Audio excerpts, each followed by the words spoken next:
வெளிப்படுத்தல் 10வது அதிகாரத்தில் 1-7 ஆக்கில் படிக்கணும். சகரியா சங்கீதம் 15 1-5. வெளிப்படுத்தல் 10 1-7 தானே படிக்கணும். வெளிப்படுத்தல் 10ஆம் அதிகாரம். பின்பு பலமுள்ள வேறொரு தூதன் வானத்திலிருந்து இறங்கி வர கண்டேன்.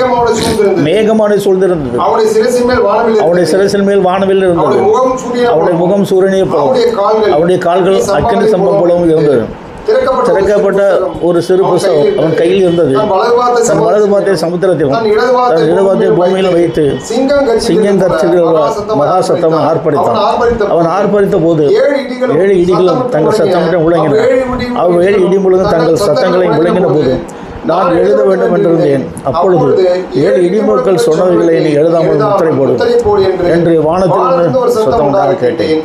சமுத்திரத்தின் மேலும் பூமியின் மேலும் தூதன் தன் கையை வானத்திற்கு நேராக இனி காலம் செல்லாது. ஆனாலும் தேவன் தம்முடைய சுவிசேஷமாக அறிவித்தபடி 7ஆம் தூத சத்தத்தின் நாட்களில் அவன் எக்காலம் உதவப்போகிற போது நிறைவேறும்.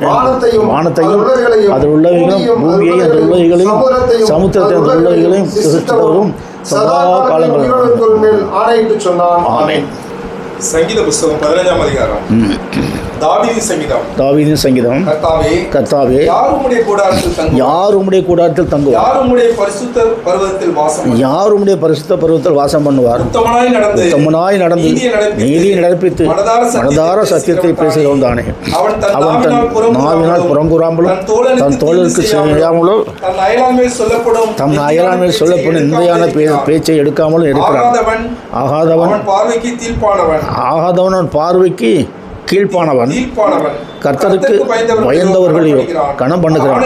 ஆணையிட்டதில் தனக்கு நஷ்டம் வந்தாலும் தவறாது இருக்கிறான். தன் பணத்தை வட்டிக்கு கொடாமல் குற்றமில்லாதவனுக்கு பரிதானம் வாங்காமலும் இருக்கிறான். இப்படி செய்கிறவன் என்றைக்கு அசைக்கப்படுவதில்லை. ஆமேன்.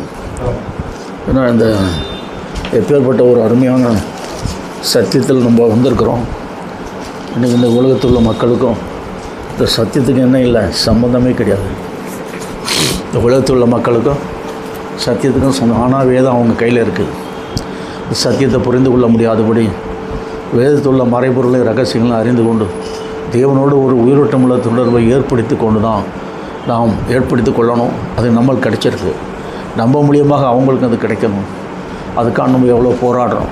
ஏன்னு கேட்டால் அங்கங்கே எல்லா சபைகளையும் இந்த உலகத்தில் உள்ள அத்தனை சபைகளும் எத்தனையோ பெரிய பெரிய ஸ்தாபன சபைகளாக உருவாக்கி ஒவ்வொரு தமிழ்நாட்டில் எத்தனை பிரான்ச் வைக்கலாம், 150 பிரான்ச் வைக்கலாம். அதே மாதிரி பிரான்ச்சாக தமிழ்நாடு ஃபுல்லாக, இந்தியா ஃபுல்லாக, அப்படியே உலக நாடுகள் ஃபுல்லாக பிரான்ச் ஏற்படுத்திகிட்டே போயிட்டுருக்காங்க. அவங்களுக்கு என்ன வேலை, மிஷினரிகள் அனுப்புகிறோம், அங்கே அனுப்புகிறோம், இங்கே அனுப்புகிறோம்னு சொல்லிட்டு ஏதோ ஒரு விதத்தில் ஜனங்களை அப்படியே வழிகட்டில் வந்து பரலோகத்துக்குரிய சத்தியம் ஆத்மா மரணத்தில் இருக்கிற ஆத்மாவுக்கு அது சரியான முறையில் அது மரணத்தில் உள்ள ஆத்மா ஜீவாத்மா அடைவதற்கு இல்லை. ஏன்னா முந்தின ஆதாம் எந்த நிலையில் விழுந்து போனானோ அந்த விழுந்து போன நிலையை பிந்தின ஆதாமாகிய கற்பனை வந்து மீட்டு நமக்குள்ள வச்சுட்டார். நாம் பெற்றுக்கொண்ட இந்த பாக்கியத்தை முந்தின ஆதாம் என்னென்ன நிலையில் விழுந்தானோ அந்த நிலை எல்லாம் மீட்கப்பட்டாச்சு. பிந்தின ஆதாம் என்ன பண்ணார், மீட்டு நம்மளுக்கு கொடுத்துட்டார். அப்போ மீட்டு நாம் பெற்றுக்கொண்டிருக்கிறோம். நாம் பெற்றுக்கொண்டோம். நம்மளுக்குள்ளே என்ன வந்துச்சு சொன்னால் மரணாத்மாவுக்கு பதிலாக ஜீவாத்மா வந்துச்சு. ஜீவ சரீரம் வந்து ஆவி ஜீவாவி வந்து ரத்தத்து நிலை ஜீவனாஜீவம். இந்த 4 நிலையும் மாறி போனாலே அவன் தான் தேவபுத்திரன்.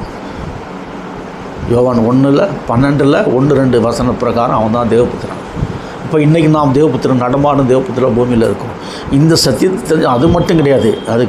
அதுக்கு உதாரணம் என்ன அப்படின்னு சொல்லும்போது அந்த சிலுவையில் அடிக்கப்பட்ட 7 காயங்கள், அந்த காயங்களுக்குள்ள ரத்தங்கள், அந்த ரத்தத்துக்கு மேலே சுழிப்பட்டு உபதேசம், அதுக்கு மேலே நாம் ஆராதனைக்குரிய நாம் வந்து உட்காந்துச்சு. இப்போ நீங்கள் பார்த்தீங்கன்னு சொல்லும்போது இந்த மக்களுக்கு எதுவுமே புரியாது. இந்த மக்களுக்கு எதுவுமே, ஏன்னா நம்ம என்ன சொன்னால் அவங்க மைண்டில் ஏறுற மாதிரி இல்லை. அதுக்காண்டி நம்ம முழங்கால் போட்டு ஜெபம் பண்ணி உண்மையான ஆத்மாக்களை வித்துக்களை கர்த்தர் எப்படி கூட்டி சேர்த்தாலும் அதே மாதிரி நாம் கூட்டி சேர்க்கறதுக்கு முயற்சி எடுக்கணும். ஒன்று இப்போ 4 பாயிண்ட்ஸ். ஒன்று சொல்லும்போது இப்போ 4 காலங்கள் இருக்குது. முதலாவது 7ஆம் முத்திரை. ரெண்டாவது லவோதிக்க சபை. அடுத்து மூணாவது பார்த்திங்கன்னா ஏழாம் சபையின் எக்காலம். அடுத்து நாலாவது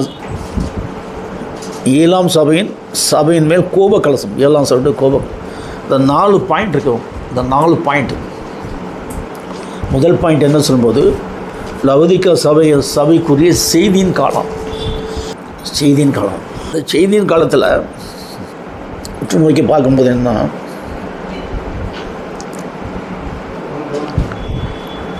வெளிப்படுத்தல் 3வது அதிகாரத்தில் 14-22 லவோதிக்கா சபையின் தூதனுக்கு நீ எழுத வேண்டியது என்னவெனில் உண்மையும் சத்தியமுள்ள சாட்சியும் தேவனுடைய சிருஷ்டிக்கு ஆதியமாக இருக்கிற ஆமேன் என்பவர் சொல்கிறதாவது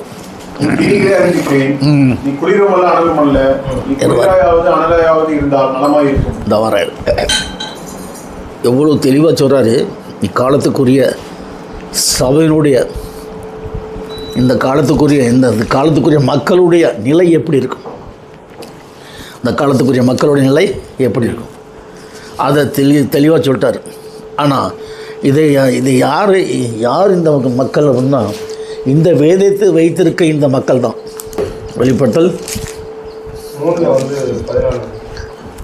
லவோதிக்க சபையின் தூதனுக்கு நீ எழுத வேண்டியது என்னவெனில் உண்மையும் சத்தியமுள்ள சாட்சியம் தேவனுடைய சிருஷ்டிக்கு ஆதியமாக ஆமேன். தேவனுடைய சிருஷ்டிக்கு ஆதியமாக இருக்கிற அவருக்கு ஆமேன்னு பேர்.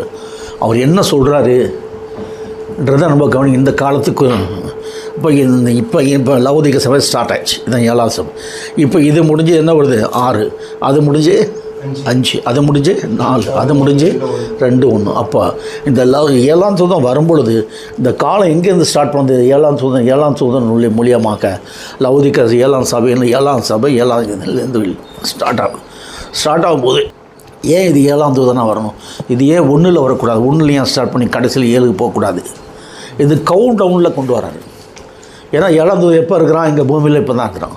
இப்போ இந்த 7ஆம் தூதன் பூமியில் இருக்கிற நேரத்தில் தான் இப்போ இந்த லவோதிக்கா சபையில் இருக்கக்கூடிய மக்களின் நிலை எப்படி இருக்குது, இந்த மக்கள் எப்படி இருக்காங்க, இந்த பூமியில் உள்ள மக்கள் எப்படி, லவோதிக்கா சபையின் காலத்தில் இந்த மக்களுடைய நிலை எப்படின்னு அப்படியே படம் பிடிச்சி சொல்கிறாரு.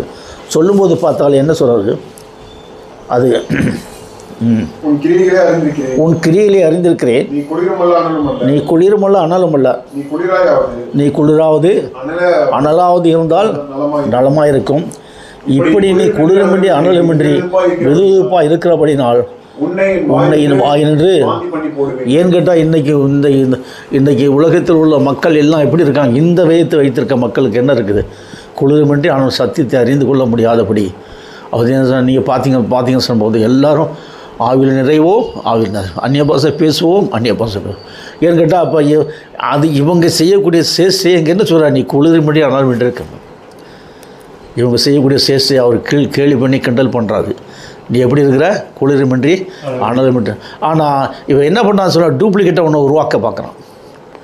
ஆவியில் நிறைவோனா இவங்களும் ஆவியில், அதாவது பெந்தகுஸ்துனால பரிசுத்தாய் ஊற்றப்பட்டு பரிசுத்தாவில் நிறைந்து அவங்கவுங்க பேசுனாங்க. இப்போ நானாக உருவாக்கக்கூடாது இல்லையா? உருவாக்குறதுனால உங்களுக்கு என்ன கிடைக்க போகுது? எனக்கு தான் நஷ்டம் கிடைக்கும், மற்றபடி யாருக்கும் நஷ்டம் வராது. அப்போ சொல்லும்போது அவர் நீ குளிருமின்றி அனலுமின்றி வெதுவெதுப்பாக இருக்கிறபடினால் என்ன சொன்னால், நீ குளிருங்கள அனலில் வெதுவெதுப்பாக இருக்கிறபடினால் உன்னை என் வாய் நின்றி வாந்தி பண்ணி போடுவேன். வாய் நின்று வாந்தி பண்ணி போடுவேன்னு சொல்லும்போது எவ்வளோ பெரிய கொடூரமான வார்த்தை. அப்போ கர்த்தர் பண்ணுறது அதை மாதிரி இந்த மாதிரி டூப்ளிகேட் ஆள்கள் எல்லாம் கர்த்தர் என்ன பண்ணார்? வெளியில் தள்ளி விட்டுறார். இவனெல்லாம் என்ன தெரியுமா? கர்த்தாவே உங்களுடைய நாமத்தில் தீர்க்கதரிசனம் ஊற்றமோ, உங்களுடைய நாமத்தில் சாஸ்திரத்தை, உங்களுடைய நாமத்தில் அற்புதங்கள் அக்கிரமச்சேகர் என்னை விட்டு அகண்டு போகின்ற மாதிரி தான் அது. அப்போ இவங்களுடைய காரியம் அப்படின்னா இதை வைத்து கொண்டு யாருடைய நாமத்தில் அற்புதம் பண்ணால் வல்லமை பண்ணானோ அவர் அங்கே உட்கார்ந்துருந்தால் சொல்லுவாரா? அப்போ இவன் எந்த நாமத்தில் அற்புதம் பண்ணானோ அந்த நாமத்துக்கு அவங்க உட்கார்ந்துருக்கும் சம்பந்தமே கிடையாது. அப்போ என்ன அப்படின்னு சொல்லும்போது ஏதோ ஒரு சிலுவையில் அடிக்கப்படாத ஒரு நாமம் இடையில் வந்துருச்சு. அந்த சிலுவையில் அடிக்கப்படாத நாமம் இடையில் வந்ததுனால அந்த நாமத்தை வைத்து கொண்டு இந்த ஜனங்களை என்ன பண்ணான்? சத்துரு குளிப்பாட்டுறான். எதில் குளிப்பாட்டுறான்? அவனோட டூப்ளிகேட்டான காரியங்களில் அவங்கள குளிப்பாட்டி எடுக்கிறான். அதனால அவனுக்கு எந்த பிரயோஜனமும் இல்லை. ஏன்னா அவனுக்கு பிரயோஜனம் உண்டு. ஏன்னு கேட்டால் பிதாவை தேவனுக்கு முன்பாக ஒரே ஒரு ஆத்மா கூட உன்னுடைய நாமத்தை ஆராதிக்காதபடி நான் க்ளோஸ் பண்ணிடுன்னு சொன்னால அந்த செயலை அவனும் தள்ளப்பட்ட கூட்டங்களும் நிறைவேற்றான். எத்தனை லட்சம் பேர் தள்ளப்பட்டாங்க பிரதர்? எத்தனை லட்சம் பேர் தள்ளப்பட்டிருக்காங்க? தள்ளப்பட்ட ஆவிகள் எத்தனை லட்சம் பேர்? 7 லட்சம் கோடி. அப்போன்னா இப்போ பூமியில் இருக்கிற மக்கள் எத்தனை பேர் இருக்காங்க? 700 கோடி தான். அவங்க இருக்கிறது எத்தனை பேர் இருக்காங்க? தள்ளப்பட்ட ஆவிகளே. அப்போ என்ன சொல்லும்போது இந்த தள்ளப்பட்ட ஆவிகள் பூமியை வந்துட்டு 10 பங்காக பங்கு போட்டுருச்சு. 10 மார்க்கத்துக்குரிய பங்கு போட்டு எல்லா பங்குகளையும் அது உட்காந்துருச்சு. டோட்டலி இந்த மக்களை எல்லாத்தையும் என்ன பண்ணுற ஒரு எறும்பை நசுக்கிற மாதிரி நசுக்க ஆரம்பிச்சிடும். ஒவ்வொரு மார்க்கத்துக்கும் ஒவ்வொரு இது. இந்த மார்க்கத்து அங்கே ரிக்கு, யஜூர், சாம, அதர்வன 4 வேதங்கள், உபவேதங்கள் 8, புராணங்கள் 18. அந்த ஒரு லைன் அப்படி. கிறிஸ்தவ மார்க்கு தான் ஹோலி பைபிள். இதுக்கு ஏகப்பட்ட ரெஃபரன்ஸு. இவ்வளோன்னு கிடையாது, அவ்வளோ ரெஃபரன்ஸ் வச்சுருக்காங்க. வரலாறு காணாத பொய்யும் புரட்டும் எழுதுகிறவங்க நிறைய பேர் இருக்கிறாங்க. நம்ம அப்படி சொல்லக்கூடாது. அதுதான் சொல்லு. இந்த காலத்தில் உள்ள மக்களுக்கு எப்படி குளிருமின்றி அனலுமின்றி வெதுவெதுப்பாக இருக்கிறபடினால் என்னை உன் வாய் நின்று வாந்தி பண்ணி போடும். அப்போ இந்த சத்தியத்தை இந்த ஹோலி பைபிளை வைத்து கொண்டு இப்படி பண்ணான்னு சொல்லுவோம். ஒரே டான்ஸு, பாட்டு, கும்மாளம் தான். அப்போ இவங்களுக்கு கர்த்தர் என்ன பண்ணுறாரு? அதுக்கு அடுத்த வசனம் சொல்கிறா இருப்பாங்க, நீ நிர்பாக்கியம் உள்ளவனும் பரிதவிக்கப்படத்தக்கவனும் தரித்திரனும். நல்லா கவனம் இருங்க. நிர்பாக்கியம் உள்ளவனும் பரிதவிக்கப்படும் தரித்திரனும் சொல்லு. தரித்திரக்காரன் யார்? தரித்திரக்காரன் யாருன்னு சொன்னால் அவனுக்கு பிடிச்ச தரித்திரம். அவன் எந்த வீட்டுக்கு போனாலும் அந்த வீட்டில் தரித்திரம் பிடிச்சிக்கணும். அப்படித்தான் சொல்லுவான் தரித்திரக்காரன். அந்த தரித்திரத்தை துரத்துறதுக்கு எப்படி?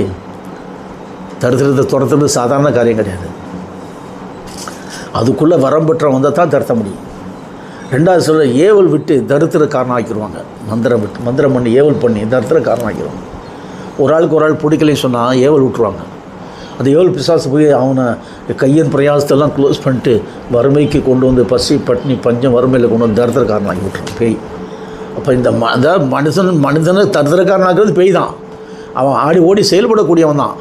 அவனை எங்கே போனாலும் ஒன்றும் கிடைக்காத பண்ணிட்டு அவன் என்ன பண்ணுவான் பாவம். இந்த மாதிரிலாம் நிறைய என்ன சொல்வது, தள்ளப்பட்ட ஆவிகளை வைத்து கொண்டு ஒருத்தனுக்கு ஒருத்தன் விரோதம் குரோதம் பாராட்டி மந்திர தந்திரங்கள் எந்திரங்களை வச்சு உலகத்தையே மோசடி பண்ணக்கூடியவன். அதைத்தான் இவங்க என்ன சொல்கிறாரு, நீ நிர்பாக்கியம் உள்ளவன். இந்த வேதத்தை கையில் வச்சுருக்க மக்களுக்கு தான் சொல்கிறாரு. அவங்க எப்படின்னா சத்தியத்தை அறிய முடியாதபடி நிர்பாக்கியம் உள்ளவங்க ஆகிட்டாங்க. சத்தியத்தை அவர்களுக்கு அறிய முடியலை. நிர்பாக்கியம் உள்ளவனும் அடுத்த சொல்லும்போது பரிதவிக்கப்படத்தக்கவனும். நிர்பாக்கியம் உள்ளவன் பரிதவிக்கப்படத்தக்கவன். அடுத்து என்ன சொல்கிறாரு? தரித்திரன். அடுத்து என்ன சொல்கிறாரு பாருங்கள், குருடனும். ஏன்னா கண்ணு இருக்குது, ஆனால் கண்ணு இருக்குது, ஆனால் ஆவிக்குரிய கண்ணு திறக்கப்படலை. ஆவிக்குரிய கண்ணை பிசாசு என்ன குருடாக்கிட்டான். ஆவிக்குரிய கண்ணை குருடாக்கிட்டான். அந்த ஆவிக்குரிய கண்ணில் அவன் தான் அதாவது தெளிந்த புத்தி தெளிந்த ஞானம் சொல்லுவான். அதை டோட்டலும் காலி பண்ணிட்டான். அதாவது 9 வரங்களில் ஞானத்தை போதிக்கும் வசனம், அறிவு உணர்த்துக்கு வசனம். இந்த 2 வசனம் தான் பைபிள்லேயே இருக்குது. இந்த 2 வசனத்துக்குரிய விளக்கம் யாருக்கு தெரியுதோ அவனை சத்துருவை மேற்கொள்ளவே முடியாது. அவனுடைய கூட்டத்தையும் மேற்கொள்ள முடியாது. வெக்கப்பட்டு ஓடி போயிடுவான். ஏன்னு கேட்டால் அவனை திறத்தக்கூடிய வல்லமை நம்மளுக்குள்ளே வந்துருச்சு. அவனை திறத்தக்கூடிய வல்லமை நம்மளுக்குள்ளே வந்திருக்கு. ஏன்னா மரித்து போன நம்மளுக்கு ஜீவன் கிடச்சிட்டாரு. அதாவது என்ன சொன்னால் பிசாசு வெக்கப்பட்டு ஏன்னா உங்களை பார்த்தா பிசாசு வெக்கப்பட்டு ஓடிடுவான். ஏன்? உலகத்தில் இருப்பானுக்காரு பெரியவர் உங்களுக்குள்ளே இருக்கார். அதனால் பிசாசுக்கு என்ன இல்லை, உங்கள்கிட்ட வேலை கிடையாது, ஓடிடுவான். அதை தான் தெளிவாக சொல்கிறாருங்க. அடுத்து சொல்லிட்டு சொல்கிறார் தரித்திரன் குருடனும். அடுத்தது சொல்கிறார் நிர்வாணியமாக இருக்கிறதே நீ அறியாமல். இதுதான் அவன் நிர்வாணியாக இருக்கிறான். நிர்வாணி என்பது நிர்வாணின்னு சொன்னால் ரட்சிப்புக்குரிய வஸ்திரம் இல்லை. அந்த நிர்வாணி என்பது எதுக்குரிய? ரட்சிப்புக்குரிய வஸ்திரம் இல்லை. இந்த ரட்சிப்புக்குரிய வஸ்திரத்தை தரித்த மக்கள் தான் பாக்கியம் உள்ள மக்கள் உலகத்திலேயே. இன்றைக்கி உலகத்தில் ரட்சிப்புக்குரிய வஸ்திரம் யாருக்கு இருக்குது? நம்மளை தவிர ஒரு நபரு கூட கிடையாது. நம்மளை தவிர ஒரே ஒரு நபருக்கு கூட கிடையாது. அப்போ இவங்க கதி என்ன ஆகும்? திங்க் பண்ணி பாருங்கள். இப்போ ரட்சிப்புக்குரிய வஸ்திரம் இல்லாட்டி அவன் கதி என்ன ஆகும்? அவன் சாத்தான அவனை அந்த சரீரத்தை அவனுடைய இஷ்டத்துக்கு பயன்படுத்துவான். அவ்வளோ பெரிய எலியா பேய போகிறான். பசியில் மயக்கம் போட்டு விழுந்துட்டான் கீழே. பசியில் மயக்கம் போட்டு கீழே விழுந்துட்டான். நான் ஒரு நாள் பசியில் மயக்கம் போட்டு பச்சை பரச அந்த சோகத்தில் கீழே விழுந்துட்டான். பசி. அப்போ நினைப்பேன், என்னடா எளியா காலத்தில் நடந்த மாதிரி எனக்கு நடக்குது அப்படின்ட்டு. இந்த பச்சை பஸ் அப்போ அந்த பக்கம் தான் வீடு. போகும்போது அப்படி இந்த சவத்தை பிடிச்சி கீழே விழுந்துச்சான். பசி, அவ்வளோ பசி. அப்புறம் அந்த தட்டு தடுமாறி எழுந்துச்சுன்னு நிற்க முடியல. தடுமாறு கண்ணெல்லாம் சொருவுது. அப்போ எந்த அளவுக்கு பிசாசு போட்டு ஆட்டி பிடிச்சி ஏதோ ஒரு விதத்தில் கர்த்தர் காப்பாற்றினான்னு வைங்க, ஒரு விடலை. அந்த மாதிரி என்ன சொல்லும்போது இந்த எலியா என்ன போட்டான், அந்த மாதிரி விழுந்துட்டான். அப்போ எப்பேற்பட்ட இந்த ஊழியத்தை செய்யக்கூடிய அந்த எலியாவின் ஆய்வு பெற்ற மக்களுக்கு சத்துரு எவ்வளோ இது கொண்டாந்தாலும், ஆனால் அந்த எலியா எத்தனை பேருக்கு பெரிய ஒரு உதாரணம். அதே மாதிரி இக்காலத்துக்குரிய எலியா வரும்போது இந்த வேதித்து உள்ள மகத்துவங்களை ரகசியங்களை வெளியில் கொண்டு வந்துடுவோம். வெளியில் கொண்டு வந்துடுவோம். நிறைய ஆத்மாக்களை உயிரோடு செத்து போன ஆத்மாக்களை உயிர் கொடுத்துருவோம். இப்போ 2000 பேருக்கு நம்ம உயிர் கொடுத்துட்டோம்னா, உயிர் கொடுத்து எல்லாருக்கும் உங்களுக்கு பவர் கொடுத்துருவேன். நீ ஞானஸ்தானம் கொடு, நீ சாப்பிட்ற ஆபோஜனம் கொடு. அப்போ என்ன சொல்லும்போது சத்தியத்தை பகுத்து போதிக்கக்கூடிய அந்த ஞானத்தை கர்த்தர் உங்களுக்கு கொடுத்துருவார். ஏன்னா மூப்பர்களை உருவாக்கி, சபையில் மூப்பர்களை உருவாக்கி அவங்கள ஞானஸ்தானம் கொடுக்க வச்சுட்டோன்னு வச்சுங்க, சபை வந்துடும், வளர்ந்துடும். அது நம்ம இந்த நிலையில் நீங்கிடும். நிர்வாணம் இருக்காது, தரித்திரம் இருக்காது, எல்லாமே இருக்காது. பிரதவிக்கப்படுறதுக்கு நிர்வாகிக்க இருக்காது, எதுவுமே இருக்காது.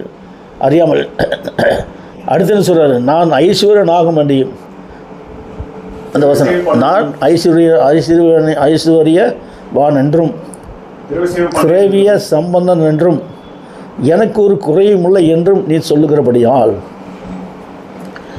யார் செய்கிறாங்க அந்த காரியத்தை? இந்த வேதத்துள்ள மக்கள் தான் செய்கிறாங்க. நம்மளுக்கு எல்லாமே நம்ம தப்பிச்சிட்டோம், நம்மளுக்கு எல்லாமே கிடச்சிருச்சு, நம்ம எல்லாமே ரட்சிப்புக்குரிய வஸ்திரம் கிடைக்கலையா? ரட்சிப்புக்குரிய வஸ்திரத்தை கிடைக்காத, அது வாங்கினா தானே எல்லாம் கிடச்சின்னு சொல்ல முடியும். ரட்சிப்புக்குரிய வஸ்திரம் அவங்களுக்கு இல்லை. அப்போ அவங்களுக்கு என்ன கிடைச்சது? ஒன்றுமே கிடைக்கலையா? இந்த ரட்சிப்புக்குரிய வஸ்திரத்தை கிடைச்ச அந்த ரட்சிப்புக்குரிய வஸ்திரத்தை பெற்றுக்கொண்ட மனிதனை அவன் பார்த்தானா ரொம்ப சிம்பிளாக இருப்பான். ஏதோ அவன் பெரிய கோடீஸ்வரன் மாதிரி அவனை ஒரு அற்பமாக நடத்துவாங்க. ஆனால் இந்த அற்பமாக நினைக்கிறவனுக்குள்ளே தான் என்ன இருக்குது? தேவனுடைய ஆவி இருக்குது, தேவனுடைய வார்த்தை இருக்குது, தேவனுடைய வல்லமை இருக்குது. இவன் தான் அந்த செத்துப்போன ஆத்துமாக்களுக்கு உயிர் கொடுக்கக்கூடியவன். செத்துப்போன ஆத்துமாக்களுக்கு யாராச்சும் என்ன நம்புவாங்களா? செத்துப்போன ஆத்துமாக்கள் நான் உயிர் கொடுப்பேன்னு சொன்னால் கேள்வி மேலே கேள்வி கிட்ட மடக்கி என்னை அவமானப்படுத்த தான் பார்ப்பான ஒழிய நான் என்ன சொல்கிறேன்னு யாருமே என்ன பண்ண கேட்க மாட்டேன். அதைத்தான் கர்த்தர் ரொம்ப தெளிவாக சொல்கிறாரு. அவர் கூப்பிட்றாரு, நீ வா அப்படின்னு கூப்பிட்றாரு எல்லாரையும். எனக்கு ஒரு சம்மந்தம், நீ ஐஸ்வர்யனாகும்படிக்கு படிங்க, படிக்கு நெருப்பிலே புடமிடப்பட்ட பொன்னையும். ஒரு பொண்ணை எப்படி என்ன சொல்லும்போது, ஒரு பொண்ணை நெருப்பில் போட்டுட்டு உருக்கி அதை ஒரு அச்சில் ஊற்றிடுவாங்க. அது வேறு ஒரு உருவத்தை எடுத்துக்கிறோம். அந்த மாதிரி உனக்கு என்ன பண்ண, உன்னை ஒரு வேறு ஒரு உருவமாக மாற்று. ஏன்னா நீ பாவம் என்ற உப்பில் ஊறப்பட்ட ஊறுகாய் மாதிரி இருக்க. நான் உன்னை எப்படி மாற்றிடுறேன்? அந்த நிலையிலேருந்து உன்னை மாற்றிடுறேன். ஏன்னா உனக்கு 4 விதமான மரணம் இருந்த 4 விதமான மரணத்திலேருந்து உன்னை மாற்றி ஒரு புதிய மனிதனாய் கொண்டு வந்துடுவார் கர்த்தர். அப்படி தான் இன்றைக்கி உங்களை கொண்டு வந்துட்டார். அதுதான் சொல்கிறாரு, நெருப்பிலே விட பொன்னையும் உன் நிர்வாணமாகிய அவலட்சணம் தோன்றாதபடிக்கு எண்ணத்தில் வாங்கி. இப்போ அது உங்களுக்கு கர்த்தர் என் மூலியமாக கொடுத்துட்டார். அதான் இந்த வெண் வஸ்திரம் என்பது இப்போ நீங்கள் ரட்சிப்பின் வஸ்திரம். அதான் அந்த இடமிருந்து வளம் என்னும்போது சுலபமான பிரசவா 4 பாயிண்ட்லேயே நீங்கள் ஜெயிச்சிட்டீங்க. 4 பாயிண்ட்லேருந்து பிசாசு வெக்கப்பட்டு போயிட்டான். ஆனால் உனக்குள்ளே இருக்க ஜெயத்தை நீ உணர தான் உனக்குள்ளே ஒரு எழுப்புதல் உண்டாகும். அந்த ஜெயத்தை நீ உணராவிட்டால் எழுப்புதல் இல்லை, செத்து போன எறும்பு மாதிரி போயிடுவேன். இப்போ நீ உனக்குள்ளே இருக்க அந்த இதை உணர்ந்து முதலாவது யாரை கொண்டு வரணும்? நம்மளுடைய மனைவி கொண்டு வரணும். மனைவி கேட்கவே கேட்காது, என் பிள்ளைகள் என்ன என் சொல்லு கேட்கவே இல்லை. ஆனால் இப்போ தான் கொஞ்சம் கொஞ்சமாக அவங்களுக்கு தெரியுது. ஆட்டோமேட்டிக்காக கர்த்தர் கொண்டு வந்துடுவார், நிச்சயமாக கொண்டு வந்துடுவார். ஏன்னா நான் கொண்டு வந்திருக்கலாம், என்றைக்கே கொண்டு வந்திருப்பேன். அவ்வளோ தந்திரங்கள்லாம் எனக்கு தெரியும். எந்த விதத்தில் மடக்கனை எப்படி கொண்டு திரும்பி மறுபடியும் அல்லாஹ்க்குள்ளே போயிட்டாங்கண்ணா. நான் எப்படி நிற்கிறேனோ அதே மாதிரி என் பிள்ளைகள் நிற்கணும், அதுக்காக தான் வெயிட் பண்ணுறேன். அப்போ இப்போ என் மனைவி அல்லாஹ்க்குள்ளே போயிடுச்சு. இப்போ இங்கே கொண்டு வந்து நம்ம பேச்சு கேட்காட்டு இங்கிட்ட அங்கிட்ட பேசினாலும் எல்லாம் எதுவுமே என்ன பண்ணாது, பிரயோஜனப்படாது. அதுதான் மெதுவாக கர்த்தரையே கொண்டு வருவோம். நிறுவனமாக தோன்றாதபடிக்கு உழித்துக்குழு வெண்வஸ்தரை என்னிடத்தில் வாங்கிக்கொள்ளும். அடுத்து நீ பார்வையடைம்படிக்கு உன் கண்களுக்கு கழிக்கப்படும் வேண்டுமென்று உனக்கு கழிக்கம் போடுறது அப்படின்னு சொல்லும்போது என்ன சொல்லும்போது தூரத்து பார்வை கழிக்கப்படுதுன்னு சொன்னால் இதுக்குள்ள ரகசியம்லாம் எனக்கு புரியணும். நான் வேதத்தில் படிக்கும்போது மைண்டுக்கு வந்துடும். அது ஆவிக்குரிய ஆவிக்குரிய கண்களுக்கு கர்த்தர் என்ன பண்ணுறாரு, கழிக்கம் போடுறாரு. ஆவிக்குரிய கண்ணுக்கு கழிக்கம் போடுறாரு. கழிக்கம்னு நினைச்சும்போது வேத ரகசியங்களையும் மறைபொருள்களையும் வெளிப்படுத்துகிறது தான் கழிக்கம். கழிக்கம்னா என்ன சொல்கிறது, வேத ரகசியங்களையும் மறைபொருள்களையும் கர்த்தர் எனக்கு வெளிப்படுத்துகிறேன். நான் வெளிப்படுத்தின எல்லாத்தையும் உங்களுக்கு சொல்லிக் கொடுக்குறேன். இப்போ சொல்லிக் கொடுக்கும்போது நீங்கள் அதுலேருந்து சத்தியத்தை நீங்கள் பலப்பட உங்கள் லைனே மாறும். அப்போ யாரை வெக்கப்படுத்துகிறோம், சத்துரு வெக்கப்பட்டு போயிடுவோம்.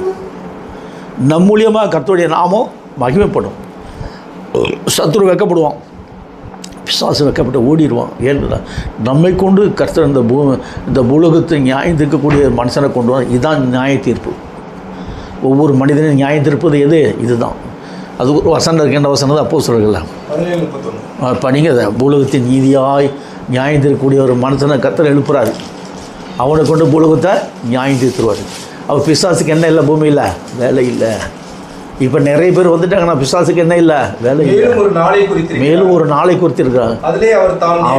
மனுஷனை கொண்டு பூலோகத்தை அந்த மனுஷன் தான் 7th angel. இப்போ நீங்கள் பார்த்தீங்கன்னா வில்லியம் பிரன்ஹாம் வந்துட்டு அங்கே நிற்கிறாரு. வில்லியம் பிரன்ஹாம் வந்துட்டு அங்கே காட்டுக்குள்ளே போய் நிற்கிறாரு. அப்போ வானத்திலேருந்து 7 தூதர்கள் வர்றாங்க. வந்தோடனே இவர் இங்கே நிற்கிறாரு. அந்த 7 தூதர்கள் வந்து நிற்கக்கூடிய இடத்துல ஒருத்தன் நிற்கிறான். இவர் உள்ளே போல, இவர் பார்த்துக்கிட்டு தான் நிற்கிறாரு. சக்கன் அந்த தூதன் சுருக்கம் உள்ளே போயிட்டான். இவருன்னு உள்ளே போயிட்டான். அவன் அந்த பவர் இழுத்துருச்சு, உள்ளே போயிட்டான். அவன் தான் 7ஆம் தூதன். உள்ளே போன உடனே அங்கே போய் பார்க்குறான், இவனை போல் ஒருவர் நிற்கிறார். அடுத்து பார்த்தா அவனுக்குள்ளேருந்து ஒருவர் வர்றார். அந்த நிற்கிறாரில் இவர் தான் அடிக்கப்பட்டவர். இவருக்குள்ளேருந்து அடிக்கப்பட்ட வண்ணமுள்ளவர், இவரை மாதிரி அவரும் இருக்கார். என்னடான்னு சொல்லி பார்த்தா அப்போ அந்த சிலுவை பற்றிய உபதேசம் வந்து அடிக்கப்பட்ட வண்ணமுறைக்குள்ளேருந்து போயிட்டு இவரும் காணா போயிட்டார், அவரும் காணா போயிட்டார். சிலுவை பற்றிய உபதேசம் அவருக்குள்ளே போயிடுது. அந்த சிலுவை பற்றிய உபதேசமே உயிர்த்தெழுந்த கிறிஸ்துவாக மாறிடுச்சு. அந்த உயிர்த்தெழுந்த கிறிஸ்து யாருமா இருக்காருன்னா இவனை மாதிரியே இருக்கார். இந்த உயிர்த்தெழுந்த கிறிஸ்து இவன் எல்லாத்தையும் பயந்துட்டு அப்படியே ஃப்ளாட் படுத்துட்டான். அந்த உயிர்த்தெழுந்த கிறிஸ்து நேரம் என்ன போட்டார், இவனுக்குள்ளே போய் பூந்துட்டு அடுத்த செகண்டில் இது எல்லா காரியம் முடிஞ்சோன்னே இவனை கொண்டு வெளியில் நிப்பாட்டு. இவன் தான் எல்லாம் அதுவும் நான் தான். இப்போ உயிர்த்தெழுந்த கிறிஸ்து யாருக்குள்ளே வந்துட்டார், எனக்குள்ளே வந்துட்டார். அங்கே நடந்தது வில்லியம் பிரன்ஹாம் பார்க்குறாரு. பார்த்துட்டு கதறி போய் இவனை என்ன பண்ணுறான், ஜோடனை பண்ணிட்டானா, இவர் தான் உள்ளே போயிட்டு வந்துட்டான். நான் கூட தான் நம்பினேன். இல்லை, நான் தாங்க நிற்கிறேன். ஏன்னா அது ஊரிந்துண்ட இழந்ததற்கு தான் அந்த பாக்கியம் வேறு யாரும் கிடையாது. அது அவர் இல்லை. கதறாரு, ஐயோ நான் கிடையாது. அவன் ரொம்ப கஷ்டப்படுறான். நான் அவனை பார்த்துட்டேன். நான் கிடையாது. என்னை இழந்தோன்னு சொல்லவே சொல்லாதீங்க. அவன் தான் அவன் இந்தியாவில் தான் வரான்னு சொல்லிட்டாரு. இந்தியாவில் வந்து ஏற்பாடுன்னா கையை தூக்கி ஜெபம் பண்ணிட்டு போயிடு. அதில் அந்த எவனும் பாப்பான் இருந்தால இல்லை, இன்னொருத்தன் தான் ஐயங்கார் ராதாகிருஷ்ணன் ஜனாதிபதி அவர் தான். அப்போ வந்து பிரசிடென்ட் மட்டும்தான் இருந்தார். ஒரே ஆள் தான். அவன் தான் இந்தியாவிலே ஃபஸ்ட். அவன் தான். இவர் வந்தவொடனே என்ன பண்ணால், எனக்கு உடம்புக்கு முடியல, நீ வந்து ஜெபம் பண்ணணும். இவரே சொன்னால் தீர்க்கதரிசி என்ன பார்க்க நீ வாடான்ட்டு. நான் உடனே அடுத்த செகண்டில் நீ ஃப்ளைட்டில் போயிடும், நீ இருக்கக்கூடாது, அமெரிக்கா இந்தியாவில் இருக்கக்கூடாது. அடுத்த செகண்ட் அப்போயே போயிட்டார். இருந்திருந்தாருன்னா எவ்வளோ நிகழ்ச்சி நடந்திருக்கேன். ஏன்னா அவர் வந்தது யாருக்காண்டி வர்றாரு, இந்த இந்தியாவில் கால வைக்கிறான்னா இங்கே தான் ஊரின் 7ஆம் தூதன் எழும்ப போகிறான். இவன் தான். அவர் நிறைய கருத்து சொல்லியிருப்பார். எல்லாத்தையும் கெடுத்து கூட்டி சொல் பண்ணிட்டான்.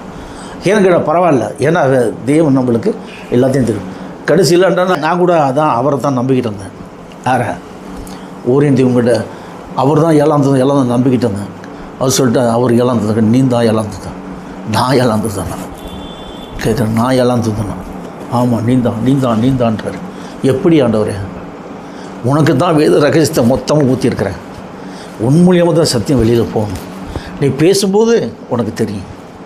நான் உனக்குள்ளேருந்து பேசுவேன். இப்போ எனக்குள்ளேருந்து பேசுகிறது யார்? உயிர் தந்த கிறிஸ்து தான் எனக்குள்ளே வந்துட்டார். இப்போ எனக்குள்ளேருந்து பேசுகிறது யார் பேசுகிறா? உயிர் தந்த கிறிஸ்து.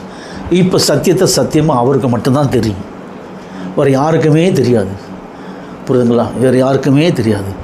அப்போ இந்த உயிர் தந்த கிறிஸ்து எங்கேருந்து வர்றாரு? என்னை பக்கத்தில் வச்சுக்கிறாரு.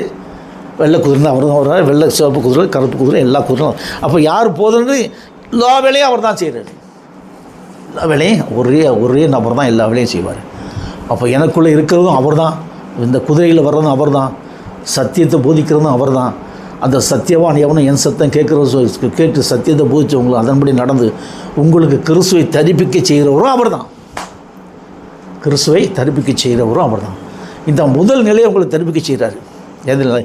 சிலுவையில் அடிக்கப்பட்ட அந்த நிலைக்குள்ளேருந்து ஸ்டெப்பாக நீங்கள் வார்த்தைக்குள்ளே வரும்பொழுது உங்களையும் உயிர்ப்பிக்கிறார். நீங்கள் என்ன பண்ணுவீங்க? அதான் சொன்னேன், நீ நடக்கும்போதே அந்த இடத்துல நடந்து போவேன். ஏன் கடல் மேல் வர்றாருயா நடந்து? பேதுருவா நானும் வரவானா வாடான நடந்தானே? பேதுருவே நடந்தானா? நீ ஏன் நடக்க முடியாது? அவர் ஜீவனுள்ள தேவன் எங்கே இல்லை, உனக்குள்ள தான் இருக்கார். நீ அவர்கிட்ட முழங்கால் போட்டு கேட்கலாம், எப்பா பேதுரு நடக்க வச்சு என்ன நடக்க வைக்காம மாட்டேங்க. நீ அந்த இடத்துல நடந்து போடிய. நீ சொல்கிற என்னை விசுவாசிக்கிற நான் செய்யக்கூடிய கிரியை தானும் அது பெரிய செய்யணும்னு சொல்லிட்டில்ல. இப்போ நீ அந்த இடத்துல நடந்து மலை மேலே போய் ஜெபம் பண்ணல, மறுபடியும் நான் அந்த இடத்துல நடக்க வைக்கணுக்கு வழி தரா. எல்லாத்தையும் உன்னுடைய ஊழியக்காரர்களையும் சொல்லிட்டாரு. நான் கேட்க சொல்லிட்டேன்னு நான் கேட்குறேன், சொல்லு கொடு அப்படின்னு முழங்கால் போட்டு உரிமையோடு கேட்கலாம். எப்போ உரிமையோடு கேட்பாங்க?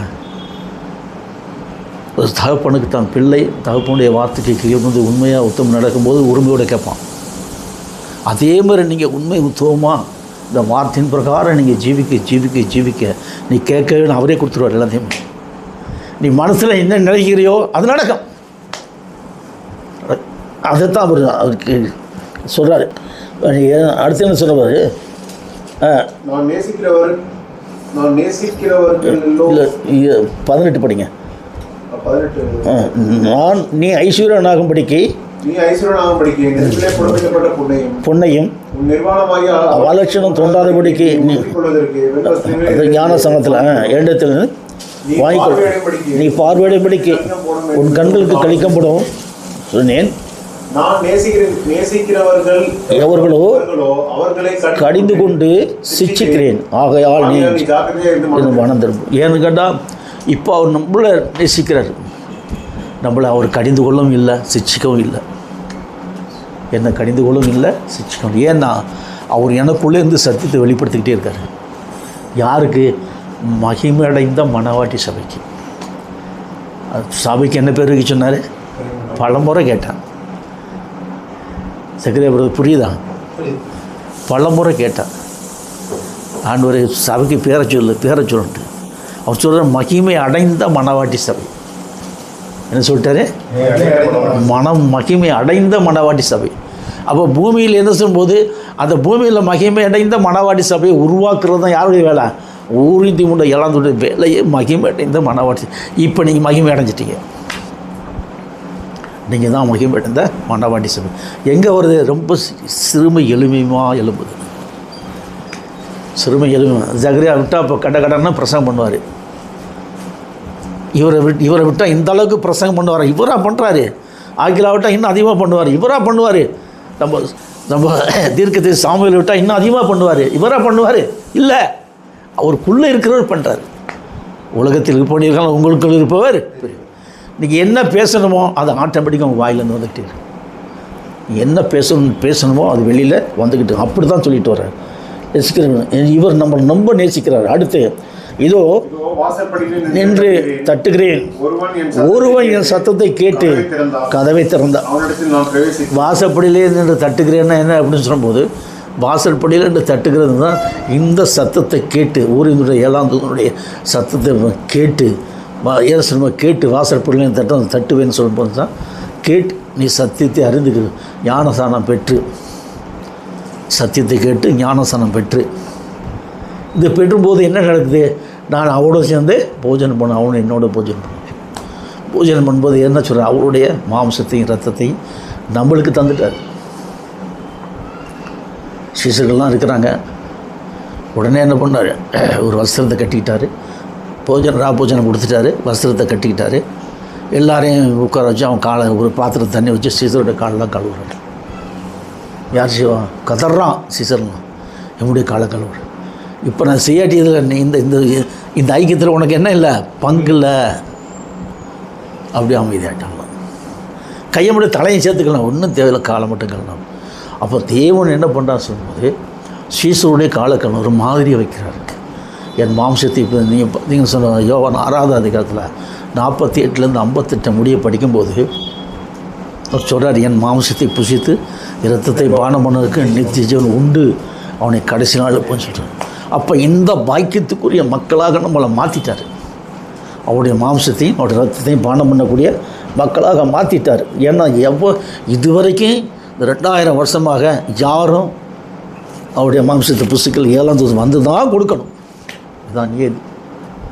7ஆம் தூதன் வந்து தான் இனிக்காலம் செல்லாது. தேவன் தம்முடைய தீர்க்க சுவிசேஷம் அறிவித்தபடி 7ஆம் தூதன் சத்தத்தின் நாட்களில் அவனை காலம் உதவுகிற போது தேவ ரகசியம். இந்த தேவ ரகசியம் என்பது எதுன்னு சொன்னால் சிலுவை பற்றிய உபதேசம் தான் தேவ ரகசியம். இந்த தேவ ரகசியத்தை எவன் கொண்டு வரணும் அவன் தான் எல்லாம் சொல்கிறாங்க. அவன் மூலியமாக உங்களுக்கு ராபோஜனம் கிடைச்சிடும். அவருடைய மாம்சம் ரத்தம் கிடைக்கும். போன வாரம் எடுத்தோம் இல்லையா, மாதத்தில் ஒட்டி போடுப்போம், போக போக அப்புறம் பார்க்கலாம். இன்னும் அடுத்து வந்ததுன்னா பிரவேச அவனோட போஜனம் பண்ண அடுத்து சொல்கிறாரு, நான் ஜெயங்கொண்டு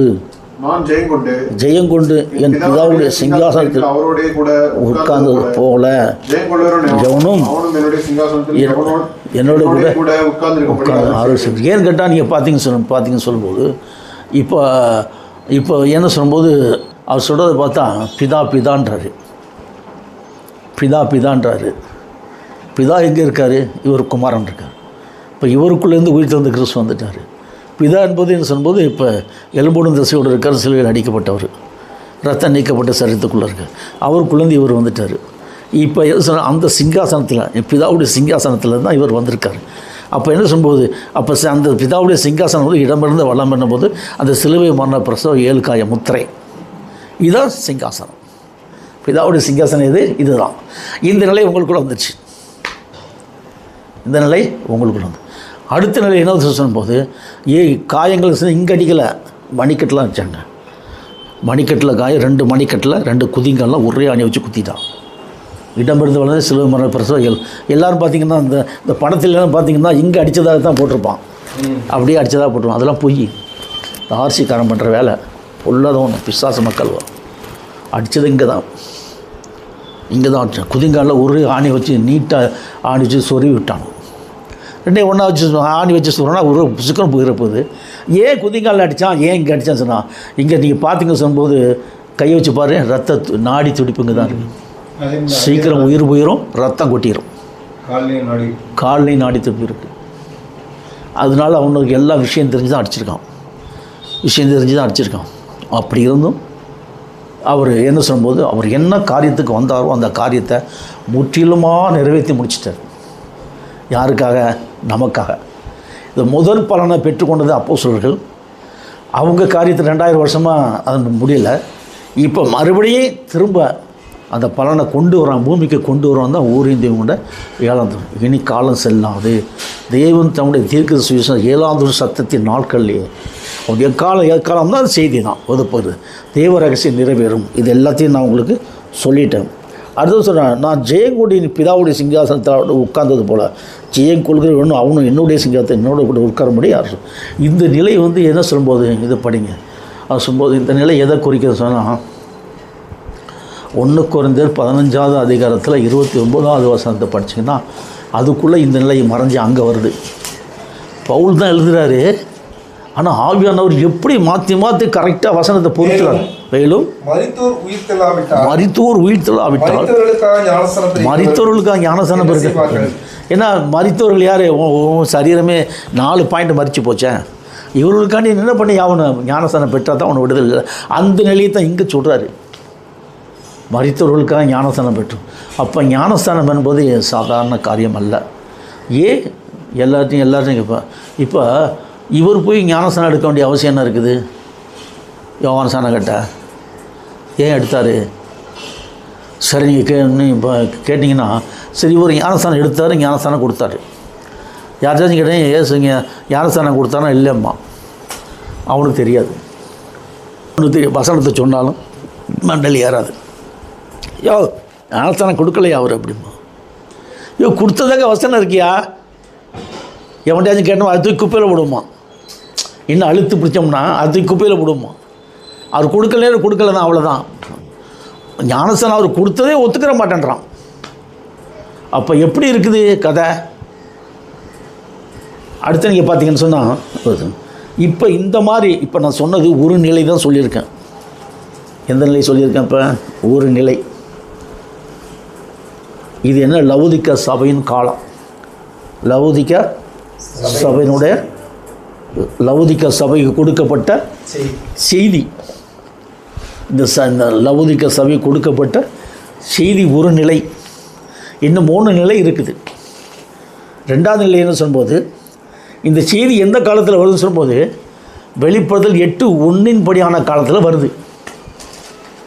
வெளிப்படுத்தல் அவர் 7ஆம் முத்திரை உடைத்த போது பரலோகத்தில் ஏறக்குறைய அரை மணி நேரமெல்லாம் என்னாச்சு?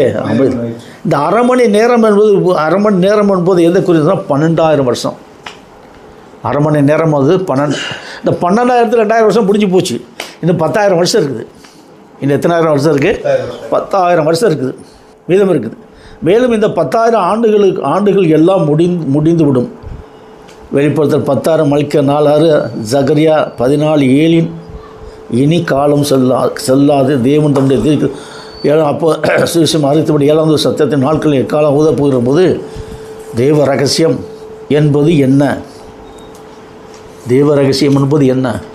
தேவ ரகசியம் நிறைவேறும் சொல்லிட்டாரு.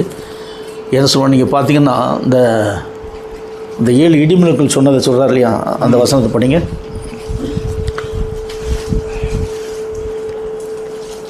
சிங்கம் கர்ச்சிக்கிறது போல மகா சத்தமாய் ஆர்ப்பரித்தான். அவன் ஆர்ப்பரித்த போது வசனத்தை சொல்லிட்டு சொல்லணும். வெளிப்படுத்தல் 10:3. அவன் ஆர்ப்பரித்த போது 3:4 7 இடிகளும் சத்தமிட்டு முழங்கின. 7 இடிகளும் சத்தமிட்டு முழங்கின. அவ்வேலு இடிகளும் சத்தங்களை முழங்கின போது நான் எழுதப்பட்டிருந்தேன். அப்பொழுது 7 இடி சொன்னவைகளை எழுதாமல் முத்திரை போடு என்று ஒரு சத்தம் உண்டாயிற்று. திறக்கப்பட்ட சிறு புஸ்தகத்தை அவன் கையில் இருந்தது. தன் வலது பாகத்தை சமுத்திரத்திலும் இடது பாகத்தை பூமியிலும் வைத்து சிங்கம் சிலபோது கரிச்சு மகா சத்தமாக அவன் ஆர்ப்பரித்த போது 7 இடிகளும் சத்தமிட்டு முழங்கினான். அந்த 7 இடிகளும் என்னத்தை சத்தமிட்டு முழங்கிடுச்சு அப்படின்னு சொல்லும்போது பார்த்தா, அந்த 7 இடிகளும் சிலுவையை பற்றிய உபதேசத்தை முழங்குது. அந்த 7 இடிகளும் சிலுவையை பற்றிய 7 உபதேசத்தை சொல்லுது. அந்த சிலுவை பற்றிய ரகசியம், தேவ ரகசியம் என்னென்னா, 10:1-7 படியான அந்த 7 இடிமுகங்கள், அதாவது வசனம் 3:4 படி அவன் ஆர்ப்பரித்த போது 7 இடிகளும் சத்தமிட்டு முழங்கின. அந்த 7 இடிகளும் தங்கள் சத்தங்களை முழங்கின போது நான் எழுத என்ன சத்தங்களை முழங்கினா, அந்த 7 இடிகளும் சுழியை பற்றி 7 உபதேசங்களை சொல்லி முழங்கின. அதை சுழியை பற்றி உபதேசம் சொன்ன உடனே எழுதாது முத்திரை போடுன்ட்டான். இந்த 7 இடிமுகங்கள் சொன்ன சுழியை பற்றிய 7 உபதேசங்கள். இது முதலாம் உபதேசம். இது என்ன, யாருக்கு இந்த உபதேசம் தெரியும்? ரொம்ப காலமாக யோசனை பண்ணி ஜோம் பண்ணி கேட்கும்போது அவர் சொல்லித்தான் நான் எழுதுகிறேன். அவர் எங்கே பேசுகிறார்? என் சிந்தையில் பேசுவார். என் சிந்தையில் எனக்கு சொல்லித்தானே எழுதுகிறேன். இது சுயமாக எழுத முடியாது. சுயமாக எழுதுனா மாட்டிக்கிடுவான். அதில் முதலாம் இடிமுழக்கம் சொல்கிறார், இதோ அவன் தாய் அவனை பாவத்தில் கற்பம் தெரித்தால் அவன் துர்க்குணத்தில் உருவானான். இதோ அவன் தாய் அவனை பாவத்தில் கற்பந்தரித்தாள், அவன் துர்க்குணத்தில் உருவானான். அப்போ பாவத்தில் கற்பந்தரித்த தாய் யார்? துர்க்குணத்தில் உருவான குமாரன் யார்? பார்க்கும்போது எப்படி லிங்க் பண்ணுறாரு பாருங்கள். 2 லிங்க் பண்ணுறாரு. அதுக்கு நீங்கள் இப்போ உபவசனத்தை பார்த்தீங்கன்னா சங்கீதம் 51:5 படிங்க. ஆதியாகமம் 3:15. இதில் சங்கீதம் 51:5 கிடுகிடுன்னு பண்ணிங்க. இதோ நான் துர்க்குணத்தில் உருவானேன், என் தாய் என்னை பாவத்தில் கற்பந்தெடுத்தார். உனக்கும் ஸ்திரிக்கும் உன்மீத்துக்கும் அவளுக்கும் பகை உண்டாக்குவேன், அவர் உன் தலை நசுக்குவார். இங்கே தான் சிலுவை பற்றி உபதேசமே இருக்குது. நம்பர் 1, குதிங்காலை நசுக்கிறது போது அவன் குதிங்காலம் ஆணி வச்சு குத்துறான். இப்போ இது 5 என்ன சொல்கிறாரு? 51, இதோ நான் துர்க்குணத்தில் உருவானேன். அப்போ எப்பேற்பட்ட ரகசியங்களை எங்கே மாற்றி இங்கே மாற்றி அப்படி போட்டு இப்படி போட்டு கூட இதை புரிந்து கொள்வதே சாதாரண காரியம் கிடையாது. யாருக்கு இந்த நிலை புரியும், யாருக்கு புரியும் சொல்லும்போது அந்த ஏன்னு சொல்லும்போது கிறிஸ்துவை பற்றிய ரகசியங்களை எங்களுக்கோ கிறிஸ்துவ சிந்தை உண்டாயிருக்குது. டோட்டலி இந்த பைபிளை வச்சுருக்க பூரா மாம்ச சிந்தை தான் இருக்குது. என்ன மாம்ச சிந்தை? மரண மாம்சம். 24 மணி நேரம் செக்ஸுவல் சிந்தை. அது அடுத்த ஆவியின் சிந்தை ஏறவே இல்லை, எவனுக்குமே ஏறலை. ஆவியின் சிந்தைக்கு அவனுக்கு என்ன இல்லை, சம்மந்தம் இல்லாமல் இருக்கு. மாம்ச சிந்தையை 100 மடங்கு ஏறி இருக்கு. இந்த மாம்ச சிந்தையில் பேசும்போது ஆவியின் சிந்தை இவனுக்குள்ளே வந்துருச்சு, இவனை கற்பனை பண்ணிக்கிறான். இவனுக்கு ஆவியின் சிந்தைக்கு என்ன இல்லை. அப்போ இந்த ஆவியின் சிந்தை 100 மடங்கு வந்து 100 மடங்கு ஃபுல்ஃபில் ஆனால் தான் கிறிஸ்துவ சிந்தை 1 மடங்கு வரும், 1% வரும். எங்களுக்கோ கிறிஸ்துவ சிந்தை உண்டாக்கு. அந்த கிறிஸ்துவ சிந்தை வந்து தான் இந்த பைபிள் எழுதுது. மத்தேயு சுவிசேஷத்தை சாதாரணமாக எழுத முடியுமா? மார்க்கு லூக்கா யோவான் 4 சுவிசேஷத்தை எழுத முடியுமா? இல்லை 23 நிருபங்களை சாதாரணமாக எழுத முடியுமா? இல்லை அந்த எழுதுறதுக்கே ஒன்றா அந்த எழுதப்பட்டதுக்கு விளக்கம் சொல்கிறான் பாருங்க. அவனுக்குள்ளே எந்த ஆவி இருக்கும் அதை திங்க் பண்ணிப்பார். அவனுக்குள்ளே எப்பேற்பட்ட ஆவி அவனுக்குள்ளே வந்து இதுக்கு விளக்கம் சொல்லும். ஆனால் அந்த எப்படி அந்த எலியா தீர்க்கதரிசி பசியில் கிடந்து வாடினானோ அதே மாதிரி இவனை கர்த்தர் என்ன பண்ணுறாருன்னா அந்த 7ஆம் தூதனை அந்த சில பேர் பார்த்திங்கன்னா நெருப்பு போட்டு அந்த ஒரு சுளுக்கி மாதிரி வச்சுருப்பான், அதில் வந்து சோளக்கதிரை குத்திட்டு நெருப்பில் போட்டு வாட்டுவான், கிடுக்கிட்டு அவன் நல்லா சூடான எடுத்து கொடுப்பான், சுட திம்பானுவான். அந்த மாதிரி 7ஆம் தூதன் அவர் என்ன பண்ணார், கர்த்தர் என்ன பண்ணார், இந்த சுளுக்கில் குத்து அந்த சோளக்கதிரை வாட்டுவது போல் அவனை வாட்டுன்னு வாட்டி உருக்கி எடுத்து கொஞ்சமாக மாம்ச சிந்தையிலேருந்து அவனுக்கு 100 மடங்கு அவனை விலக்கி ஆவியின் சிந்தையை கொஞ்சமாக ஊற்றி அது ஃபுல்லான உடனே கிறிஸ்துவ சிந்தையை ஃபுல்லாக 100 மடங்கு கிறிஸ்துவ சிந்தையை ஊற்றிட்டார். இல்லாட்ட அந்த ரகசியமும் புரியாது, வேதமும் புரியாது. எனக்குள்ளே கிறிஸ்துவ சிந்தை முற்றிலுமாக வந்துருச்சு. நான் கேட்காது ஒன்று தான் கேட்டிருந்தா அதுவும் கொடுத்துருப்பார். ரொம்ப அதிகப்படியான ஹீலிங் நான் கேட்கல. ஏன்னு கேட்டால் என்னை சுற்றிக்கிடுவான். எதுக்காச்சும் ஒரு ஹீலிங் நடந்துருச்சுன்னு வச்சுங்க, சுற்றிக்கிடுவான். செத்து போன குழந்தைய தொட்டு உயிரோடு எழுப்பிடுச்சின்னு வச்சுங்க, போச்சு, அவ்வளோதான்.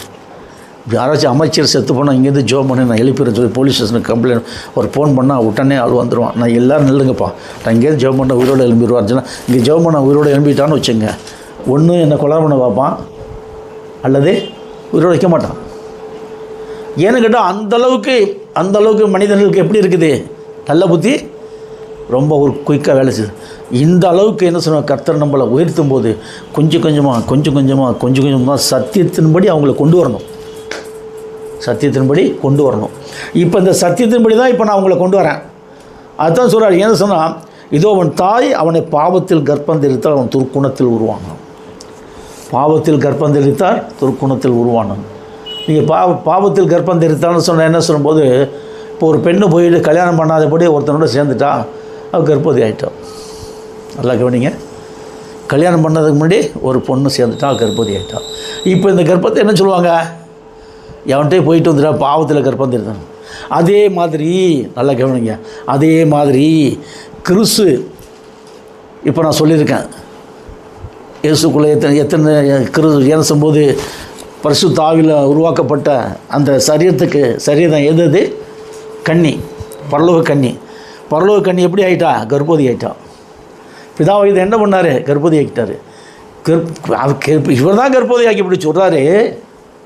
இதோ கன்னிகை கர்ப்பவதியாகி சிலுவை மரண பிரசவத்தில் குமாரனை பெறுவார் என்று அதை மறைச்சி வச்சுப்பட்டு இங்கே வெளிப்படுத்தல் இங்கே என்ன சொல்கிறார் பாருங்கள், அவளை வந்து ஒரு விபச்சாரி மாதிரி கொண்டு வராரு அந்த கன்னியை.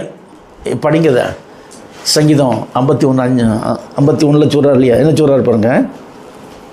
இதோ நான் துர்க்குணத்தில் உருவானேன். எப்படி கதை?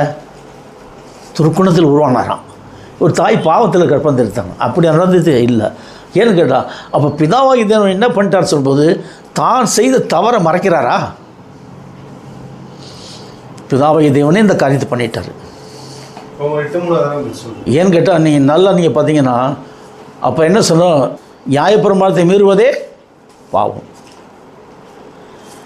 பிதாவாகிய தேவனை நியாயப்பிரமாணத்தை ஏன்னு சொல்லும்போது ஸ்திரியோடு அந்த மிருகத்தோடு உணர்ந்தவன் சபிக்கப்பட்டான். மிருகத்தையும் கொள்ளு அந்த ஸ்திரியும் கொள்ளுன்னு சொல்லிட்டார். அதனால என்ன பண்ணிட்டார் சொல்லும்போது 2 பேரையும் கர்ப்பவதி ஆக்கிட்டு முதல்ல என்ன பண்ணிட்டார்? என்ன சொன்னார்? அந்த ஸ்திரியை கொள்ளுன்ட்டார். சொல்கிறோம் மிருகத்தை கொள்ளுன்னா மிருகத்தையும் ஸ்திரியும் கொண்டுரு, மிருகத்தோடு பொண்ணு சபிக்கப்பட்டவன் சொல்லிட்டு அப்போ ஏற்பட்ட ஒரு காரியத்தை சொல்லிவிட்டு இங்கே பிதாவாகிய தேவன் என்ன பண்ணிட்டார்? இப்போ அந்த ஸ்திரியை கர்ப்பவதியாக்கி விட்டார். ஸ்திரீ எப்படி இருக்குது? கர்ப்பவதியாக்கி. இப்போ சிலுவையில் அடிக்கும்போது என் தேவனே நல்லா கவனிங்க, ஏன் என்னை கைவிட்டீர்? ஏலோயி சபக்தானி கதறுது. அந்த கண்ணி என்ன பண்ணுது? என்னை கைவிட்டியே அப்படின்னு. ஏன்னு கைவிட்ட? ஏன்னா உன்னை சிலுவையில் அடித்தா தான் நீ என்ன பண்ணுவ? இப்போ நீ செத்து போயிடுவ. நீ செத்து போன பிற்பாடு என்ன வந்துடுது? இந்த செத்து போன சரீரத்துக்குள்ளே யார் வருவான்? குமாரன் வருவான். அப்படி பிறந்தவன் தான் இந்த உலகத்தினுடைய பாவத்தை இந்த ரத்தத்தில் தான் அந்த ஏன் சொல்லுவோம் ஆதாம் ஏவாள் செய்த பாவத்தின் கர்மத்தை நீக்கிறதுக்கு இந்த ரத்தம் தான். ஏன்னா சிலுவை மரண பிரசவ தீட்டான ரத்தத்தில் தான் இந்த பாவம் முன்னாடி போவாதுன்ட்டார். இந்த பாவம் எங்கே போகுது? சிலுவை மரண பிரசவ தீட்டான ரத்தம்.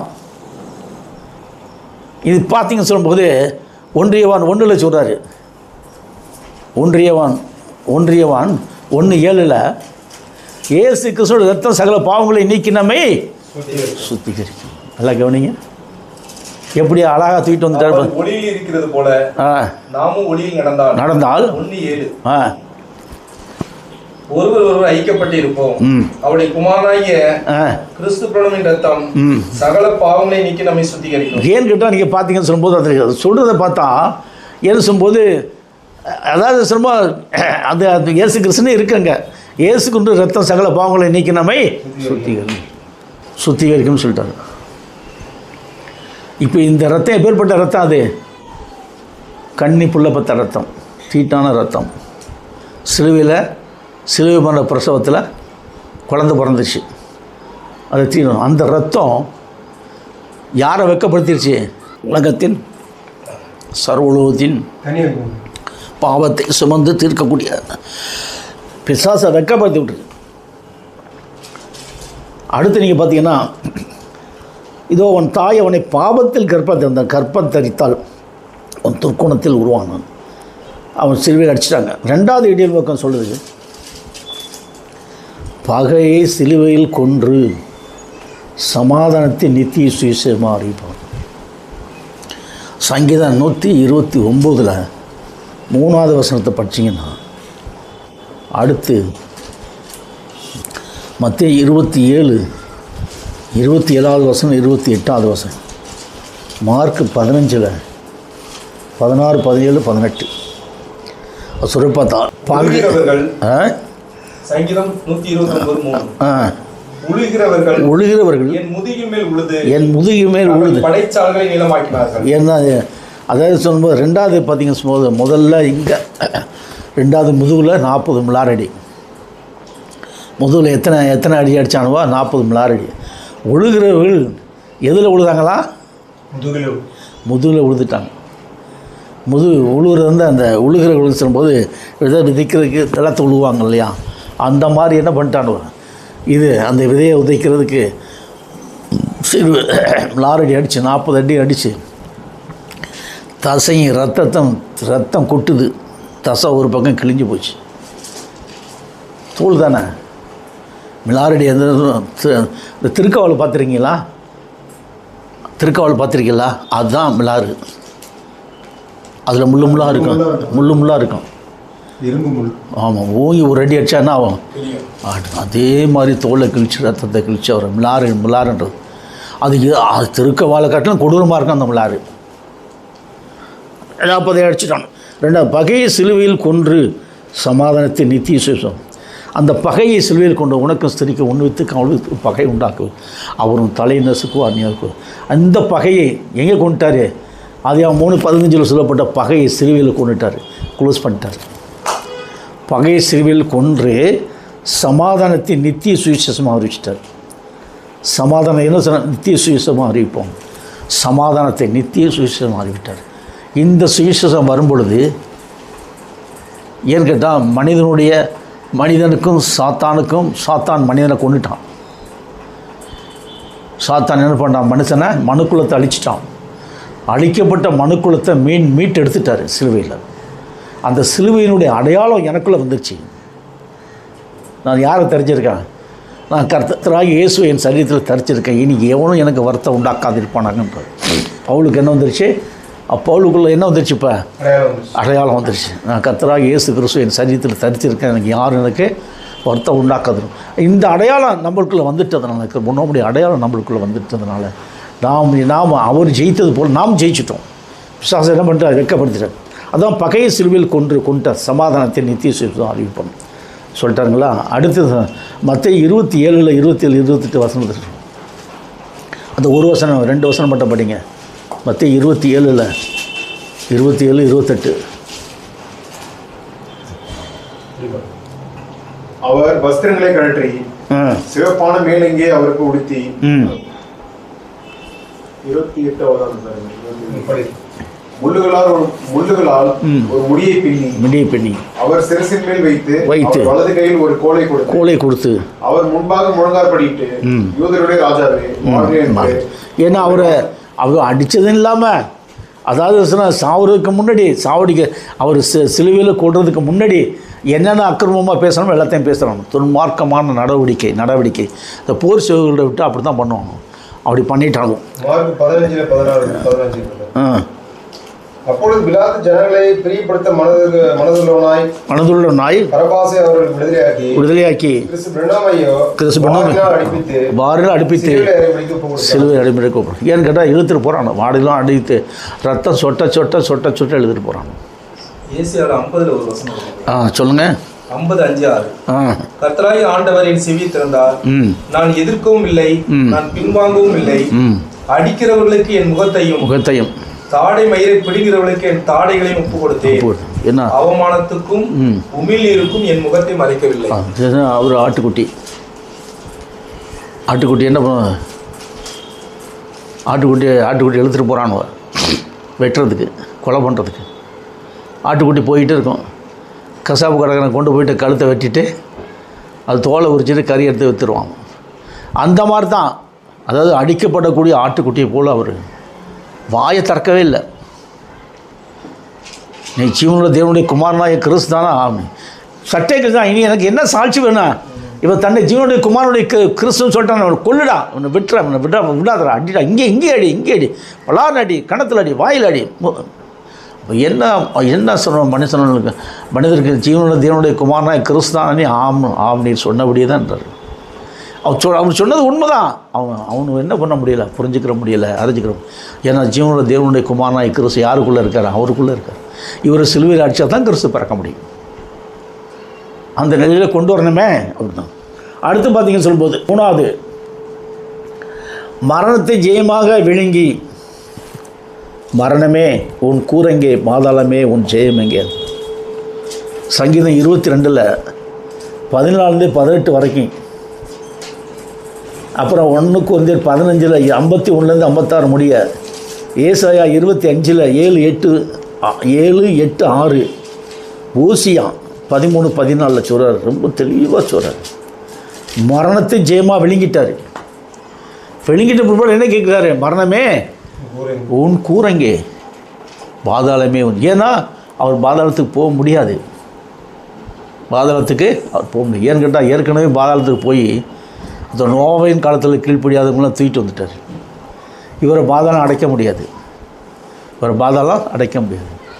ஏன்னா அவர் உயிர்த்தெழுந்து மேலே போயிடுவார், மேலே போயிட்டார். அப்போ எப்பேற்பட்ட ஒரு கிருபிக்குள்ளாக இன்றைக்கி நம்மளை கொண்டு வந்துட்டு மரத்தை ஜெயமாக விழுங்கி அண்ணன் கூட பார்க்க ஆரம்பித்தேன். அடுத்து பார்த்தா 4வது இதில் ஓசியாவில் மட்டும் 13-14 படிச்சிருந்தேன். ஓசியா 13வது அதிகாரம் 14வது வசனம். அவர்களை நான் பாதாளத்தில் நான் பாதாளத்தின் வல்லமைக்கு நீங்களாக்கி மீட்பேன். அவர்களை மரணத்துக்கு நீங்களாக்கி விடுவிப்பேன். மரணமே உன் வாதைகள் எங்கே? பாதாளமே உன் சங்காரம் எங்கே? அவ்வளோதான். ஏன்னு கேட்டால் மனமாறுதல் என் கண்களுக்கு மறைவானதாக இருக்கும். ஏன்னு கேட்டால் இங்கே ஓசியாவிலேயும் சொல்லிட்டார், எல்லாத்தையும் ஓசியா தீர்க்கதரிசி மூலியமாக சொல்லிட்டார். ஏன்னு கேட்டால் அவர் ஒரு அடிக்கப்படுகிற ஆட்டுக்குட்டியை போல போயிட்டு தன்னுடைய அதாவது எல்லாரையும் ஜெயிச்சிட்டார். அவர் எல்லாத்தையும் ஜெயிச்சிட்டார். உலகத்தையும் மாம்சத்தையும் பிசாசையும் மரணத்தையும் பாதாளத்தை ஜெயித்து வானோர் புதத்தூர் பூமியின் கீழானுடைய முழங்காலியாகவும் உடனே ஜெயித்தார். அவர் ஜெயித்ததுனால என்ன ஆச்சு சொல்லும்போது எல்லா மனிதனுக்கும் என்ன கிடைச்சிருது? விடுதலை கிடைச்சி. ஆனால் இந்த சத்தியத்தை அதிகப்படியான முறையில் கொண்டு வர முடியல. பிசாசு என்ன பண்ண அந்த பலதரப்பட்ட டூப்ளிகேட்டான வேலைகளை பலதரப்பட்ட பெரிய பெரிய ஸ்தாபனங்களை உருவாக்கி அந்த ஸ்தாபனங்களுக்குள்ள பொய்யும் புரட்டையும் உள்ளே வச்சு திணிச்சு மக்களுக்கும் ரட்சிப்புக்கும் சம்பந்தம் இல்லாதபடி பண்ணி அவங்களுக்கு காலி பண்ணிட்டான். மக்களுக்கு இந்த உண்மையான ரட்சிப்பு மக்களுக்கு கிடைக்காதபடி பண்ணிட்டான். கிடைக்காதபடி பண்ண இதுக்கு காரணமே யாரும் சொல்லுங்க? யாருன்னா பிசாசு. காரணமே என்ன சொன்னால் ஒரே ஒரு இயக்கம் தான் உலகத்துக்கு எடுத்தது. ஆர்சி மார்க்கம் மட்டும்தான். போப்புகள் தான் ஆண் கன்னி பூசாரிகளையும் பெண் கன்னி பூசாரிகளையும் உருவாக்கி அங்கேயே விபச்சாரம் வேஷத்தின அத்தனை உள்ள ஒட்டுன்னு கொட்டி பொருங்களா எல்லாரையும் திசை திரும்ப உலகத்தையும் க்ளோஸ் பண்ணிட்டோம். அதே மாதிரி இந்த சிபிஎம் சபை வருது. இப்போ அதே மாதிரி சிபிஎம் சபைன்னு ஒன்று, அதாவது அங்கேயும் ஆண் கன்னி பூசாரிகள் பெண், அந்த லைன் வேறு இந்த லைன் வேறையாகுது. இது எமோஷனல் லைன், அந்த லைன் வேறு இந்த லைன். அடுத்து நீங்கள் பார்த்தீங்கன்னா இன்னொன்று என்ன சொல்ல 4வது டீம்லுக்கு சொல்கிறேன், தானும் உயிர்த்தெழுந்து மனவாட்டியை தன்னகத்தை உயிர்த்தெழுத வைப்பவன். இப்போ நம்ம உயிர்த்தெழுதுனா என்ன? முதலாவது உயிர்த்தெழு உங்களுக்குள்ள முடிஞ்சு போச்சு.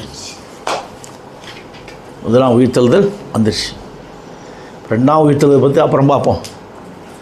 உங்களுக்குள்ள 4 காரியம் நீங்கிடுச்சு. மரணம் நீங்கிடுச்சு. மரணம் நீங்கள் சாத்தானுடைய மரணத்திலேருந்து விடுதலை. இப்போ கிறிஸ்துவுக்குள்ளே நித்திரை தான். சாத்தானுடைய மரணத்திலேருந்து நம்ம விடுதலை கிடைச்சிருச்சு. அடுத்து கிறிஸ்துக்குள்ளே என்ன நித்திரை தான். நம்ம ஓட்டத்தை ஓடி முடித்து நம்ம சரீரம் நித்திரை அடையும். சரீரத்துக்கு என்ன இல்லை? மரணம் கிடையாது. இந்த நிலையை அடையாதவங்க எல்லாருக்குமே சரீர நித்திரை மரணம் தான். அடுத்து என்ன சொல்லும்போது காணும் உயிர்த்தெழுந்த மாதிரி. அடுத்தது 5வது பார்த்திங்கன்னா கிறிஸ்துவின் சிங்காசனத்தில் பூமியில் ஸ்தாபித்து 1000 வருட சாட்சி குறிப்போம். இப்போ ஸ்டார்ட் ஆயிடுச்சு. கிறிஸ்துவின் சிங்காசனத்தில் பூமியில் ஸ்டார்ட். இன்னும் 1000 வருஷத்துக்கு இந்த அரசாட்சி நடக்கும். கிறிஸ்துவனுடைய அரசாட்சி அழிக்க முடியாது. இதை இந்த அரசாட்சி அழிக்கவே முடியாது. இங்கே பார்த்திங்கன்னா வெளிப்படுத்தல் 20வது அதிகாரத்தில் 4வது 20 4 to 6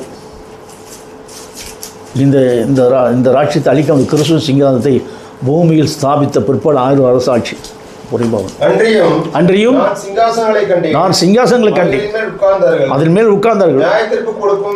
நியாயத்திற்கு கொடுக்க அதிகாரம் கொடுக்கப்படும். கிறிஸ்து பிரணோமை பற்றிய சாட்சி நிமித்தமும் தேவனுடைய வசனத்தில் பண்ணப்பட்ட ஆத்துமாக்களையும் மிருகத்தையாவது அதன் வணங்காமலும்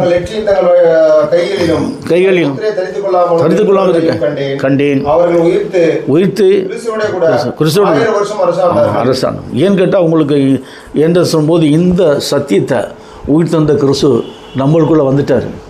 1000 வருஷம் இந்த பூமியில் என்ன நடக்கும்ப்பா? கிறிஸ்துவனுடைய அரசாட்சி. இந்த சத்தியம் வெளிப்பட்டு பல்லாயிரக்கணக்கான மக்கள், லட்சக்கணக்கான மக்களை நம்ம இந்த சத்தியத்தில் கொண்டு வர போகிறோம். அதுக்கு இதுதான் அஸ்திவாரம். இந்த சபை தான் அஸ்திவாரம். அஸ்திவார கற்கள் யார்? நீங்கள் தான். அன்றைக்கி பார்த்திங்க சொல்லும்போது அப்படியே இந்த மணவாட்டி சபை வருது. ஏன் சொன்னால் 12 இஸ்ரவேலுடைய கோத்திரத்தாருடைய பேர்கள் மேலே எழுதியிருக்கு. அஸ்திவார கல்லில் 12 அப்போஸ்தலருடைய பேர் எழுதுது. முதல் அப்போஸ்தலன் யார்? பேதுரு. இப்படியே 12 வாசலுக்கு இந்த அஸ்திபாரக்களுக்கு முன்னாடி வச்சு பதிப்பாங்கள்ல, அதில் வந்துட்டாங்க புதிய ஏற்பாட்டில் உள்ள பரிசுத்தவான். பழைய ஏற்பாடு பரிசுத்தவங்களாம் மேலே எழுதியாச்சு. முதலாவது பேர் என்ன சொன்ன? ஆபிரகாம், ஈசாக்கு, யாக்கோபு, ரூபன், சிமியோன், லேவி, யூதா, நப்தலி, அந்த 12 பேர். இந்த 12 பேர் இப்படி எழுதிட்டாங்க, கொண்டு வந்து எழுதியாச்சு. இது எவ்வளோ பெரிய இதாக இருக்குதுப்பா. இது நீங்கள் இப்போ உயிர்த்தெழுந்தாச்சு, தான் உயிர்த்தது மனவாட்டியது. அது அடுத்து என்ன சொல்லும்போது 5வது இடிமுழக்கம் பார்த்தா கிறிஸ்துவின் சிங்காசனத்தில் பூமியில் ஸ்தாபித்து 1000 அரசாட்சி பொறிப்பவன். இப்போ நான் சொல்கிறேன், இது இந்த 1000 வருஷம் கழித்து தான் 1000 வருஷம் வரைக்கும் இந்த நம்ம சத்தியம் ஓடிக்கிட்டே இருக்கும். 6வது பார்த்தா தானும் மகிமையின் சரீரத்தில் பிரவேசித்து மனவாட்டியை மகிமையின் சரீரத்தில் பிரவேசிக்க வைப்பவன். பார்த்திங்கன்னா இந்த 1 கொரிந்தியர் 15வது அதிகாரத்தில் 35-36 வசனத்தை பார்த்திங்கன்னா நம்மளுக்கு என்ன கிடைச்சிருக்குன்னு பாருங்களேன். ஏன்னு கேட்டால் அதில் தானும் மகிமையின் சரீரத்தில் பிரவேசித்து மனவாட்டி ஆகிலும் மருத்துவர் எப்படி இருந்திருப்பார்கள், எப்படிப்பட்ட சரீரத்தோட வருவார் சொல்வானாகிலும் புத்தீனனே நீ விதைக்கிற விதை செத்தால் ஒழிய உயிர்க்க மாட்டாதே.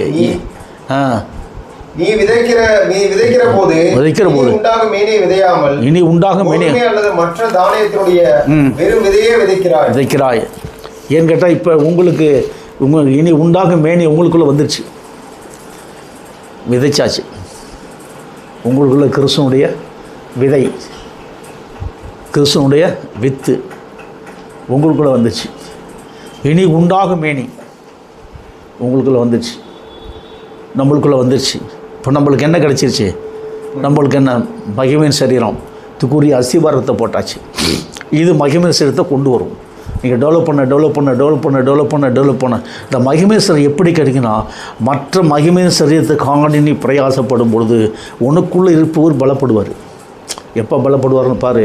மற்ற மகிமையின் சரீரத்துக்கான நீ பிரயாசப்படும் பொழுது உனக்குள் இருப்பவர் பலப்படுவார். உனக்குள் இருப்பவர் பலப்பட அது எப்படியான சில காரியங்கள் உங்களுக்கு நல்லா கிடைக்கும். அடுத்து நீங்கள் பார்த்தீங்க அப்படின்னு சொல்லும்போது இந்த கிறிஸ்தன் 7வது இடிமுழக்கம் என்ன சொல்லும்போது மனவாட்டி கிரீடமாசூடி நித்திய அரசாட்சி பொறிப்பவன். 7வது சொன்ன மனவாட்டியை கிரீடமாசூடி நித்திய அரசாட்சி பொறிப்பவன். இப்போ மனவாட்டி கிரீடமாக சூடிட்டார். நித்திய அரசாட்சி, இந்த நித்திய அரசாட்சிக்கு வித்து போட்டாச்சு பூமியிலேயே. முதல்ல பார்த்திங்கன்னா தானும் மகிமையின் சரீரத்தில் பிரவேசித்து மனவாட்டியை மதித்து. 5வது பார்த்திங்கன்னா கிறிஸ்துவின் சிங்கத்தை பூமியில் ஸ்தாபித்து 1000 அரசாட்சி போடுறது. இது எல்லாத்தையும் பார்த்துட்டு 7வது இடிமுழக்கம் வரும்போது சொல்கிறாரு, மனவாட்டியை கிரீடமாசூடி நித்திய அரசாட்சி புரிவோம். நித்திய அரசாட்சி புரிவதற்கு மனவாட்டி கிரீடமாக சூடிட்டார். இப்போ நம்ம மனவாட்டி யாருடைய சிரசல் மேலே இருக்கிறோம்? அவருடைய சிரசல் மேலே இருக்கிறோம். அப்போ எவ்வளோ பெரிய கிருமிக்குள்ளாக நம்மளை கொண்டு போகிறாரு, எவ்வளோ பெரிய பாக்கியத்துக்குள்ளாக நம்மளை கொண்டு போகிறாரு. ஆனால் இந்த பாக்கியம் இஸ்ரவேல் ஜனங்களுக்கு கிடையாது. ஏன்னா இந்த சத்தியத்தை அவன் நிராகரிச்சிட்டான். அவங்க நிராகரிக்குது, அவன் இறக்கப்பட்டு கொடுக்குறாரு அவங்களுக்கு. ஆபிரகாம், ஈசாக்கு, யாக்கோபுக்கு நிமித்தமாக அந்த இஸ்ரவேல் ஜனங்களை 12 கோத்திரத்தையும் கொண்டு வராரு. இறக்கப்பட்டு கொடுக்குறாரு கர்த்தர். ஆனால் ரியலாக கொடுக்குறது யாருக்கு? நம்மளுக்கு தான், புறஜாதி மக்களுக்கு தான். நம்ம தான் அவர் கிறிஸ்துவ அறிக்கைப்படுறோம், புறஜாதி மக்கள் தான். இந்த ரகசியம், இந்த 7 இடிமுழக்கங்களுமான ரகசியம் சிலுவை பற்றியல் உபதேசமே ஆகும். ஆமேன். இந்த சிலுவை பற்றியல் உபதேசமே ரகசியம்தான். இப்போ படிங்க அந்த வசனத்தை, 10-3-4 வசனத்தை படிச்சிங்கன்னா, வெளிப்படுத்தல் 10-3-4 வசனத்தை மறுபடியும் நல்லா படிங்க. அவ்வளோ தெளிவாக சொல்கிறார் பாருங்க. திறக்கப்பட்ட ஒரு சிறு புஸ்தகம் அவன் கையில் இருந்தது. தன் வலது பாதத்தை சமுத்திரத்தின் மேல் வைத்து சிங்கம் கற்பது போல மகா சத்தமாய் ஆர்ப்பரித்தான். அவன் ஆர்ப்பரித்த போது 7 இடிகளும் முழங்கின. அவை தன் சத்தங்களை முழங்கின போது நான் எழுத வேண்டும். அப்பொழுது 7 இடிமுழக்கங்கள் சொன்னவைகளை முத்திரை போடு என்று வானத்திலிருந்து ஒரு சத்தம் உண்டாக கேட்டேன். அப்போ இந்த ரகசியம் வெளியாயிடுச்சு உங்களுக்கு. 7 இடிமுழக்க ரகசியம். 7 இடிமுழக்கம்னா சிலுவை பற்றிய 7 உபதேசங்கள். இந்த சிலுவை பற்றிய உபதேசம் 7 இடிமுழக்கங்கள் சொல்லும்போது சிலுவை பற்றிய 7 உபதேசம். அந்த இடிமுழக்கங்கள் சொன்னது தான் சிலுவை பற்றிய உபதேசம். அந்த சிலுவை பற்றிய உபதேசத்தை நான் ரொம்ப கஷ்டப்பட்டு போராடி கேட்டு அவர்கிட்ட கொஞ்சம் இந்த எப்படி ஒவ்வொன்றா தனித்தனியாக அங்கே ஒன்று இங்கே ஒன்று இருக்குது. அங்கே ஒன்று இங்கே ஒன்று இங்கே ஒன்று எல்லாத்தையும் கூட்டி சேர்த்து எடுக்கிறதுக்கு நம்மகிட்ட பிரயாசம் ரொம்ப அதிகம். எடுத்துட்டேன். இது மகிமிழந்த மனவாட்டி சபையை உங்களுக்கும் தெரிவிச்சிட்டேன். எல்லாத்தையும் உங்களுக்கு சொல்லியாச்சு. ஏன்னு கேட்டால் இது எல்லாத்தையும் சொல்லிட்ட பிற்பாடு அடுத்து வரும்போது பார்த்தா இது ஃபஸ்ட்டு பாயிண்ட்டு ஒன்று தான் சொல்லியிருக்கிறேன். ஃபஸ்ட்டு பாயிண்ட் என்ன சொன்னால், 1வது பாயிண்ட்டு 7ஆம் முத்திரை வெளிப்படுத்தல் 8:1. இது லவோதிக்கா சபையின் காலத்தில் சொல்லப்பட்ட அந்த இது தேவ ரகசியம். வெளிப்படுத்தல் 10:7 10:1-7 3 நாளில் சொல்லப்பட்ட இந்த 7 இடிமலுக்கு சொன்ன ரகசியங்கள் என்னன்றது, அது 7 இடிமலுக்கு சொன்ன ரகசியத்தையும் அது சொல்லிப்பற்றி உபதேசம் தான்றதை கிளியராக சொல்லிட்டோம். அடுத்து பார்த்தீங்க சொல்லும்போது லவோதிக்கா சபைக்குரிய செய்தி. லவோதிக்கா சபைக்குரிய செய்தி இது மட்டும் பார்த்துருவோம். செய்தி ஃபஸ்ட்டு பாயிண்ட் என்ன ஃபஸ்ட்டு பாயிண்ட் சொன்ன முத்திரை. செகண்ட் பாயிண்ட் வந்து லவோதிக்கா சபைக்குரிய செய்தி.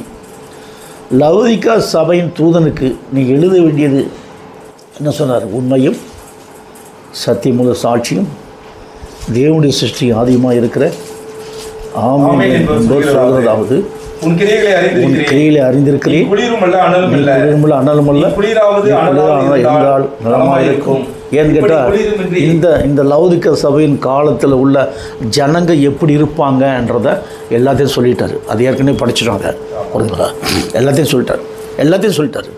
அப்போ இன்றைக்கு இந்த லவோதிக்கா சபையின் காலத்தில் உள்ள மக்களை திருப்பி நம்ம கொண்டு வரணும் இந்த சத்தியத்துக்குள்ளே. மக்கள் பூமியில் தான் இருக்காங்க. இந்த சத்தியத்துக்குள்ளே கொண்டு வந்து அவங்களுக்கு ஞானஸ்தானம் கொடுத்து அவங்கள இந்த சத்தியத்தில் பலப்படுத்தி உறுதிப்படுத்தி ஊன்ற கட்டணும். ஆனால் இவங்க எங்கே இருக்காங்க சொன்னார், தேடுங்கள் கண்டடைவீர்கள், தேடுங்கள் கண்டடைவீர்கள், தட்டுங்கள் திறக்கப்படும். இன்னொன்று கேளுங்கள் கொடுக்கப்படும். தட்டுங்கள் என்பது ஜெபம். முழங்கால் போட்டு நம்ம கேட்கணும், தேடணும். இந்த வித்துக்கள் இங்கே இருக்காங்க, இவங்களை கொண்டு வந்து என்கிட்ட கொடுவாண்டாரு. நீ முழங்கால் போட்டு தேடி உண்மையிலேயே நீ தேட ஆரம்பிச்சேன்னா சத்தியத்துக்காக கர்த்தர் என்ன பண்ணுவார், எங்கேயாச்சும் எங்கே இருக்காங்க அவனு இந்த ஏரியாவில் இருக்கிற மக்களை முதல்ல அப்படியே குடிச்சிட்டு அப்படியே 1-2 பேர் வந்துட்டாங்கன்னா அப்படியே 1-2 ஆகும், 2 4 ஆகும், 4 8 ஆகும், இப்படிமா பெருகும். ஆட்டுக்குட்டி எப்படி குட்டி போடுது பார்த்தீங்களா? சும்மா ஒரு 2 ஆட்டுக்குட்டி விட்டால், ஒரு ஆணு பெண்ணை விட்டால் போதும், கதை நாளாக அதுகளே குட்டி போட்டு வளர்ந்து பண்ணியாக மாறிடும். அதே மாதிரி என்ன சொல்லும்போது நீங்கள் இது வந்து மாம்சத்துக்குரிய காரியம், ஆவிக்குரிய ஆடு நீங்கள் தான். நீங்கள் என்ன பண்ணால் அப்போ நீங்கள் முழங்கால் போட்டு அவர்கிட்ட கேட்கணும். முழங்கால் போட்டு செபிக்கும்போது அந்த தட்டுங்கள், நீ செபிக்கும்போது தட்டுங்கள் திறக்கப்படும். நீ முழங்கால் பிடிச்சிருந்தால் அவர் திறந்துடுவார் வாசல் திறந்து. அப்போ நீ கேட்டணும், மக்கள் எங்கே இருக்குப்பா, நீ சொன்னீங்க ரட்சிக்கப்படுற அனுதினமும் கர்த்தர் கூட்டி சேர்க்க, இப்போ நீர் தானே கூட்டி சேர்க்கணும். எங்கே இருக்குன்னு எங்கள்கிட்ட எங்கள்கிட்ட கொண்டாந்து விடு ஆண்டவர், ஆட்டோமேட்டிக்காக அவரே கொண்டு வந்து சேர்த்துருவார். அந்த சத்தியம் அந்த ஆத்மாக்கள் வரும்பொழுது நீ அப்படியே வாய் கட்டி போய் நிற்கும். ஏன்னா நீ சத்தியத்தை சொல்ல அது மைண்டு உண்மையான வித்துக்கு மைண்டுக்குள்ளே போய் நம்ம தேடி இருந்தோமோ அவங்க தான் இவங்க, நம்ம யாரை தேடினோமோ அவங்க தான் அவங்க அப்படின்னு சொல்லிட்டு ஒன்று. ஏன்னு கேட்டால் ஒரு ட்ரிப்பு நான் கேரளாவுக்கு போகும்போது அந்த டீயை குடிச்சிட்டு இருக்கேன், அந்த வண்டி போயிடுச்சு. என்னடான்னு சொல்லிட்டு நான் உட்காந்துருக்கிறேன். அங்கேருந்து ஒரு ஆள் ஓடியாராரு, ஐயா நான் அந்த இடம்லாம் வந்தேன், டீயை குடிக்கலாம் போயிடுச்சு. சரி அப்போ யார் எங்கே போகிறீங்கன்னு சொன்னால், இவரை தேடி தான் நான் போகிறேன், என்னை தேடி தான் இவர் வர்றாரு. எர்ணாகுளம் போய் அவர் இடத்துல சந்திக்கணும். அங்கே போனால் இவர் அங்கே வருவார், நான் அங்கே போவோம், 2 பேரும் சந்திப்போம். யாரை தேடி போகிறோமோ அவர் அங்கே வந்து இன்னும் 2 பேரும் இங்கே ரயில்வே ஸ்டேஷனில் மீட் பண்ணக்கூடிய ஒரு பெரிய ஒரு கிருபை கிடச்சிருச்சு. என்னடா நான் அசந்து போயிட்டோம். அந்த மாதிரியான ஒரு சந்திப்பு உங்களுக்கு இருக்குது. நீ ஆத்மக்களை தேடி போகும்போது அப்போ தேடி போய் இந்த சத்தியத்தை சொன்ன உடனே அந்த ஆத்மா சொல்லுங்க, ஐயா இப்படி ஒரு சத்தியத்தை கேட்குறதுக்கு தான் நான் வாஞ்சியாக இருந்தேன், எதிர்பார்த்துட்டு இருந்தேன், தேடிக்கிட்டே இருந்தேன். அது எனக்கு கிடச்சிருச்சு. அப்போ அந்த ஆத்மாக்கள் நீங்கள் இன்னும் கொஞ்சம் நேரில் புரிய வச்சு உள்ளே கொண்டு வரணும், சபைக்குள்ளே கொண்டு வரணும். அப்போ நம்ம எல்லாருமா சேர்ந்து அந்த ஆத்மாவுக்கு சத்தியம் சொல்லி ஓகே பண்ணி ஞானஸ்தானம் கொடுத்து உள்ளே கொண்டு வரணும். இனிமேல் கொண்டு ஞானஸ்தானம் கொடுக்காதபடி யாரையும் உள்ளே சேர்க்கக்கூடாது, ஆராதனையில் சேர்க்கக்கூடாது. எனக்கு அவங்களுக்கு அதை பற்றி தெரியாது. அது சத்தியத்தை புரிஞ்சு அவங்க ஞானஸ்தானம் எடுத்த பிற்பாடு தான் ஆராதனைக்குள்ளே உள்ளவங்க. மற்றபடி வெளியே தான் அந்த பாட்டி ஆராதனை நடத்த சொல்லி தான் இருக்கணும். இந்த மாதிரி இவ்வளோ பெரிய ஒரு மகத்துவமுள்ள சத்தியத்தை கர்த்தர் இன்றைக்கு உங்களுக்கு சொல்லியிருக்காரு, உங்களுக்கு விடுதலை கொடுத்துட்டாரு. பெரிய ஒரு காரியத்தை பண்ணிட்டார். என்ன ஒரு ஸ்டெப்பு 2 ஸ்டெப் இருக்குது. இதில் 4 ஸ்டெப்பில் 2 ஸ்டெப்பு தான் உங்களுக்கு சொல்லியிருக்கிறேன். இன்னும் 2 ஸ்டெப்பு என்ன இருக்குன்னு சொன்னால், லௌதிக சபைகள் 7 முத்திரை. அடுத்து சொன்னால் ஏழாம் சபையின் எக்காலம். 7ஆம் சபையோட எக்காலத்தை குறித்து என்னென்ன பேசலை.